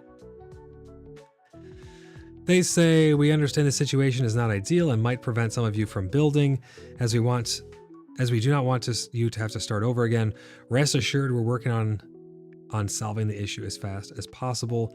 We are also running a script to ensure that all pieces being destroyed, they say, will be refunded and the character built in them into their redeeming queue. That is new. They were talking over on the chat about how they would not be refunded. They just put this announcement out now saying that they will be refunded. So that's good. They will take those, hopefully. I mean, they say that, but then again, all of the stuff that we got back from last verse into the redeeming queue, we got like a fraction of what we should have gotten there too. So I would still be pretty hesitant about this here. I would be hesitant about that stuff going into the redeeming queue. Who's to say that it's going to account for all the pieces correctly, the algorithm doesn't mess up, or whatever could happen will happen, you know? So be wary of that. Just be very mindful, build at your own risk, take it slow, make sure that you have the build integrity. Logging out and logging in might help with the visualization of that. Supposedly things will go to the redeeming queue, but there's really no verifiable way to know for sure. And if it doesn't go to the redeeming queue, I can almost guarantee you that they're not going to then properly go back and compensate each person individually. So just be wary of that there is an issue going on with the building currently. Jade, how's it going? Jade says, it is worse than a double-edged sword. Both edges are pointed at us. Yeah, exactly. That's actually really true. Jade says, they are not getting hurt, just us. That's true. That's absolutely true. Hopefully no one loses a bunch of materials for that, because we don't want to see that happen to anybody. That would be devastating if you pulled out like 100,000 stone and 100,000 clay and built a castle and a keep, and then all of a sudden it got deleted and you only got half of it back. I mean, that would just be absolutely terrible. Egbert says, yeah, I've stopped building for now till I know for sure. We're still going to build, but we're going to build nice and slow. We're going to build the ground foundations, because hopefully the ones that are touching the ground have correct support, obviously. But I guess we'll see. They also did put out a couple other announcements on their Discord here. Let's see. 13.6, 205. I think he means 2025. They're trying to put the date there, I think, because today's the 13th. We will be performing maintenance on all servers and deploying a hotfix Friday, June 13th, 2025 at 6 p.m. Central Standard Time, because that's my time. This maintenance should last about 30 minutes. Please note that you will need to close the game and update your client once the maintenance is over. We thank you for your patience and understanding. And then there's another announcement. We are out. Oh wait, this was 6 a.m. I guess. And we are out of maintenance, and the update clients are now available on all platforms. So it should be up and everything should be good to go. Mop Who Smells, welcome into the stream. Mop Who Smells says, known issue. I built a small house at the edge of the woods, and the next day there's 2 massive half-built stone slabs and 3 rings of charcoal kilns around me. Yeah, that is definitely a known issue. That's going to be a problem. That's why I like RP servers, because you do run into less of that as people are more inclined to build cohesive cities and full houses and stuff, and not just the crafting platforms. It still happens on RP servers, obviously, but it's a lot less. Just like it's a lot less that you're going to run into someone who's going to be like disrespectful of RP. When you're all pushed in the same space, you know, the broad spectrum of people that you're going to be exposed to is going to be increased. But yeah, that sucks, man. That's why we claimed as many plots as we could. We have 85 for the city and hundreds around it and stuff. It's in an attempt to help with the immersion, you know? We want to be immersed in our game. But that is the entirety of this patch so far. So far, it's been very cool. It's been very fun to interact with all the things that we have. There's a lot in here. Some of it feels great. Some of it still feels like it needs work. It's overall, I've gotten a mixed response from the majority of people in the community. It has been a mixed bag of if it's going to be good or not. I'm hoping, and this is my hope for the community and for the game, is that this patch has enough legs to keep people interested long enough for the next patch. Otherwise, we're going to see a dip in these numbers here. We're up to 1842. The most people in the past 24 hours are playing right now. Went from 16, a couple hundred more people logged in. I'm hoping that these numbers hold true. The peak of people who came back for the update to check it out were 1,271. The next day we dropped down to 1,800 already, and now we're back to around that 1,800. So that it looks like the people who just initially wanted to see what it was all about, they dropped off, and we're sitting just under 2,000, around 1,800 for the foreseeable future. Probably it's probably going to drop off a little bit. Let's look at the overall spikes here.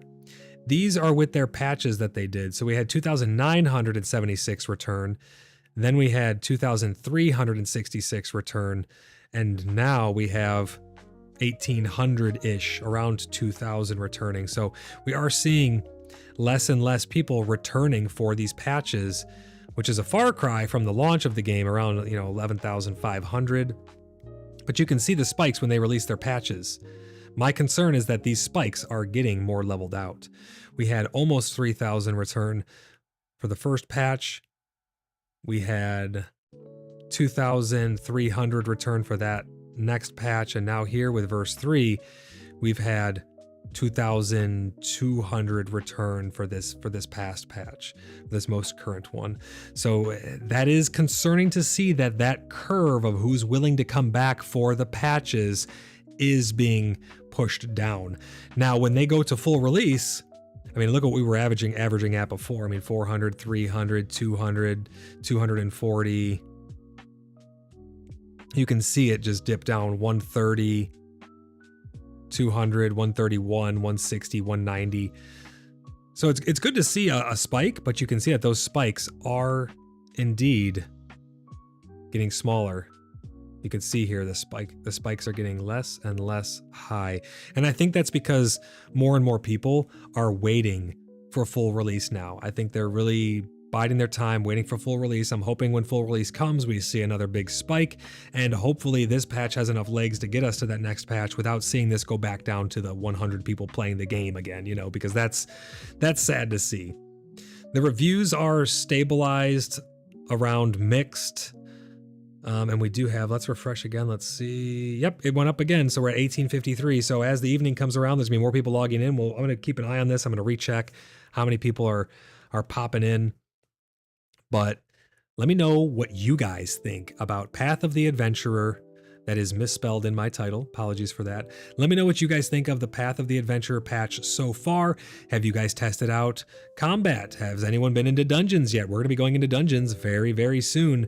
We normally get in about 1 week. Within the week, we get in within a couple days, normally, actually. And we're going to be checking out all the stuff the dungeons have. Tune into my streams if you guys want to see actual gameplay coming up real soon. We also have more Dune content on the way, as well as a bunch of other stuff that we're going to be branching out into. I want to get another episode of Graveheart's Fables put together for you guys, because you guys really seemed to enjoy those creepypasta stories. Let me know in the comments section over on Discord anything else that you guys want to see here on the channel. But we're going to tidy things up here, guys. We're getting ready to go hop into game. We're going to test everything this patch has to offer. We're going to cover any future patches here on PaxCast. This is Season 3, Episode 1 now, because we are now in Path of the Adventurer. So everything going forward that's going to be contained within this patch is going to fall under the purview of Season 3. John, coming in clutch here at the end. 3 out of 5 super chats now, guys. We're 2 off our goal. There's 9 minutes left before the 3-hour mark. John says, not gonna lie, find it frustrating with crafting. Absolutely, John. I'm right there with you. I don't even know what's going on with alchemy, pretty much. I mean, I'm maxed out alchemy for them. I'm 39 and like a half or 3/4 or whatever. And it's super confusing. I don't even know where to begin. I mean, I'm picking up stuff that I've already touched before. It's re-unlocking stuff in my journal. It's all over the place, and alchemy is not even that complicated. I know you have a much harder time with your tailoring. I mean, it's going to be all over the place. You have to retouch all the stuff. The crafting stations are changed. It would have been a lot easier if we just started from scratch, because then you could have relearned it from the ground up, and it would have been a much better flow and much more intuitive. That's just my opinion, but what do you guys think about that? John, thank you so much for the 3rd out of 5th super chat. Really, really appreciate you, man. And thank you for all the channel memberships today, guys. You guys have been absolutely amazing. The turnout for this stream has been really, really great, and I think that shows the interest in PAX Day still there. It's waning, but it is still there. Mainframe, you gotta kick it up. You gotta kick it up, and you gotta get the content out. Get it into people's hands. Don't sandbag. People are hungry. If the Path of the Adventurer dies down too much, I fear that it's going to be pretty detrimental based on the numbers and the charts and stuff. Hopefully they can get stuff out soon. Amber with the 4th out of 5th towards our super chat goal. She says, so close. We're 1 off. There it is. Fadril coming in clutch at the end. Thank you for the super chat, Fadril. Fadril says, please hit the like button. Yeah, guys, hit that like button. Subscribe so you never miss an upload. We're going to be hopping into PAX Day. We got a bunch more stuff to get sorted out. And she's telling us them to hit the like button too. Don't hit it twice because you'll unlike. Just hit it the once and make sure it's on. But I appreciate you guys. Thank you for the super chats. Ha! She says jinx. Does that mean Fadril owes you a soda? I think Fadril owes you a soda now. But let me know what you guys are thinking about Path of the Adventure. We've had fun just bringing people back together. That's what PAX Day is all about. Building community, bringing people together. We're vetting new people every day. I've taken in 10, 15 new members, really great individuals, gotten to know them pretty well during the vetting process, brought them on. They are having a blast with us. We're going to be going out on adventures together and all kinds of stuff, testing every single thing that PAX Day has to offer with Path of the Adventure. Come out to Bloodhaven, US East, Apollo, Carries, Bronnier. We're to the east of the Petra Day, down in the valley. You can't miss it. We're building a giant RP hub for everyone to come and enjoy. Markets, crafting districts, rooms for rent, all kinds of stuff. Creepy sewers, underground tunnels, hidden forests, you name it, we got it. We're going to have a fairgrounds for the Festival of Realms. We're going to have all kinds of enclave headquarters for all the different enclaves within the Order of the Blood Brothers. We're going to have the famous Blood Hall. It's going to be a lot of fun. You guys are not going to want to miss it. Come out and join us for some fun events coming up soon. We have to get the city built. It's probably going to take a couple weeks to get all that stuff finalized, but don't go anywhere, guys. Be subscribed to the channel. Stay tuned for all the lore and everything that's going to be coming out with our RP. We are building the RP hub of a lifetime. Massive city, 85 plots, hundreds surrounding it. It's gonna be a freaking blast for you guys to explore. Tons of people. We call it the city that never sleeps for a reason because we have a global clan. We have people around the world who are all gonna be pretty much online at any given time because of the different time zones around the world. There will always be someone there, just like always. Hopefully the numbers don't drop off, guys. We need Path of the Adventure to hold us out to the next one. Mainframe, please, please, please keep this up. Give us some more insight, what you got working on next, and let's get some more content pumped into PAX Day so people can feel like they don't have to leave to go play other things. There's a lot of games going on right now, guys. A lot of games coming out, a lot of patches and expansions and stuff coming out for a bunch of different games. We're going to be going into World of Warcraft in the fall when they bring out their player housing. We're going to be playing more Dune. Dune has been really, really great. We have a private server going for that. If you guys would like to join the Cheeky Buggers United, type !Discord in chat. You'll get a link over to hang out with us over on the Discord. It's free for everybody to come and hang out over there. And if you'd like to become a member and become a verified member of the Cheeky Buggers United, which gets you instant access to free servers for everybody, clans, guilds, orgs across all kinds of games, go to our website, www.cheekybugger.net, or type !Website in chat. You'll get a link over there, and you can submit an application. We have a vetting process. We'll sit down, we'll chat with you. We make sure that everyone who's coming in is going to act in good faith. I'll catch up with the last little bits of chat here while we close up. Glacian says, anyone figure out what random combination of mat/recipes they need to be touched to unlock staves? Staves are made at the alchemy station. It's an alchemy thing, but you need to have weapon skills to make it at the alchemy station, from my understanding. I don't know what the ingredients are that you need to touch though, but it is at the alchemy table, so make sure you check there. You might already have it available to you. Rosemary says, woot woot. Fadril says, yay, I'll gladly take them. Thank you. Wait, hold on. Ange said, Fadril, I will pay up. I have some carcasses you can have. Oh, okay. That's what it was for. So he says he'll take them. John says, I have a room for rent, but it's next to the intestines box. That's where you store all your intestines. Zarevek says, I volunteer to farm mats if I get in. I don't think you'll have a problem getting in, man. You seem to be you always seem to act in good faith. We'll do the vetting process with you. It's a formality for most good people.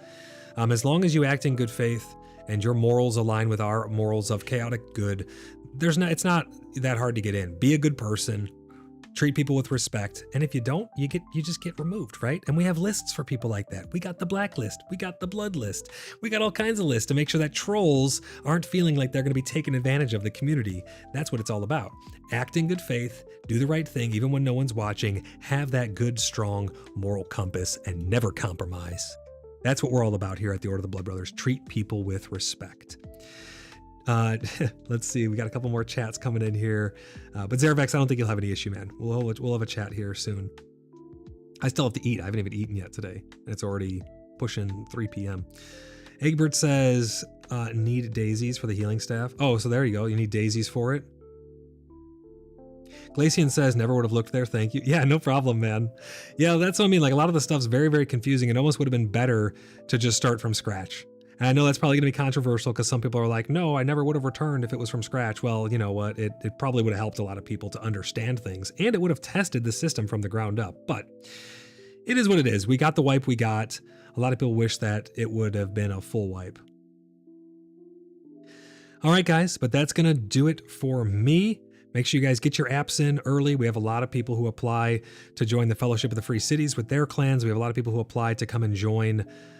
A lot of people who come to join the Order of the Blood Brothers, our allied clans. We promote all of our allied clans from within. Keep your eye out for the Fellowship of the Free Cities. Come on out and hang out in Bloodhaven. But I gotta go get some food. I'm gonna go get some drinks. I'm gonna relax a little bit, stretch my legs, and I will see you guys over on Discord. We're gonna be hopping in, playing some games, and having fun like we always do. But until I see you guys in the next one, bye for now.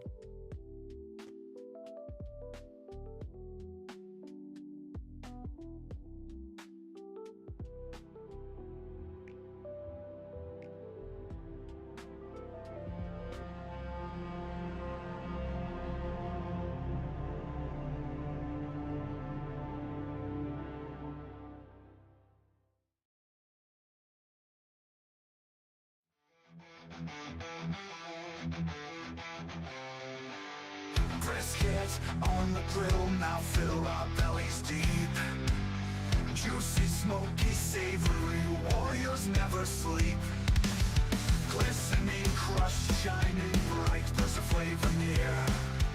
Slice through all the tough times, tenderness so dear. Oh, brisket, walk right, taste that makes us strong. Low and slow we cook it, hear us sing our song.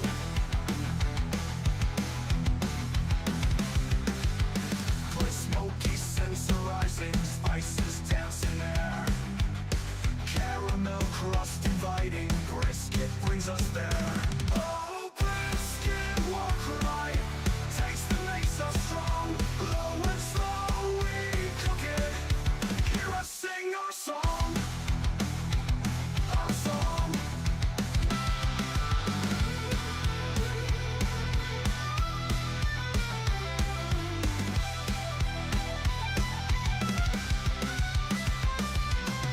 Smoky scents arising, spices dancing there. Caramel crust inviting, brisket brings us there. Oh, brisket, walk right, flavor in each bite.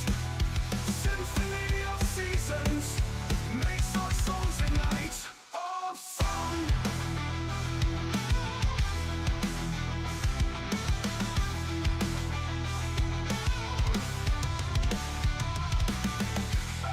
So perfect, mouth watering just right.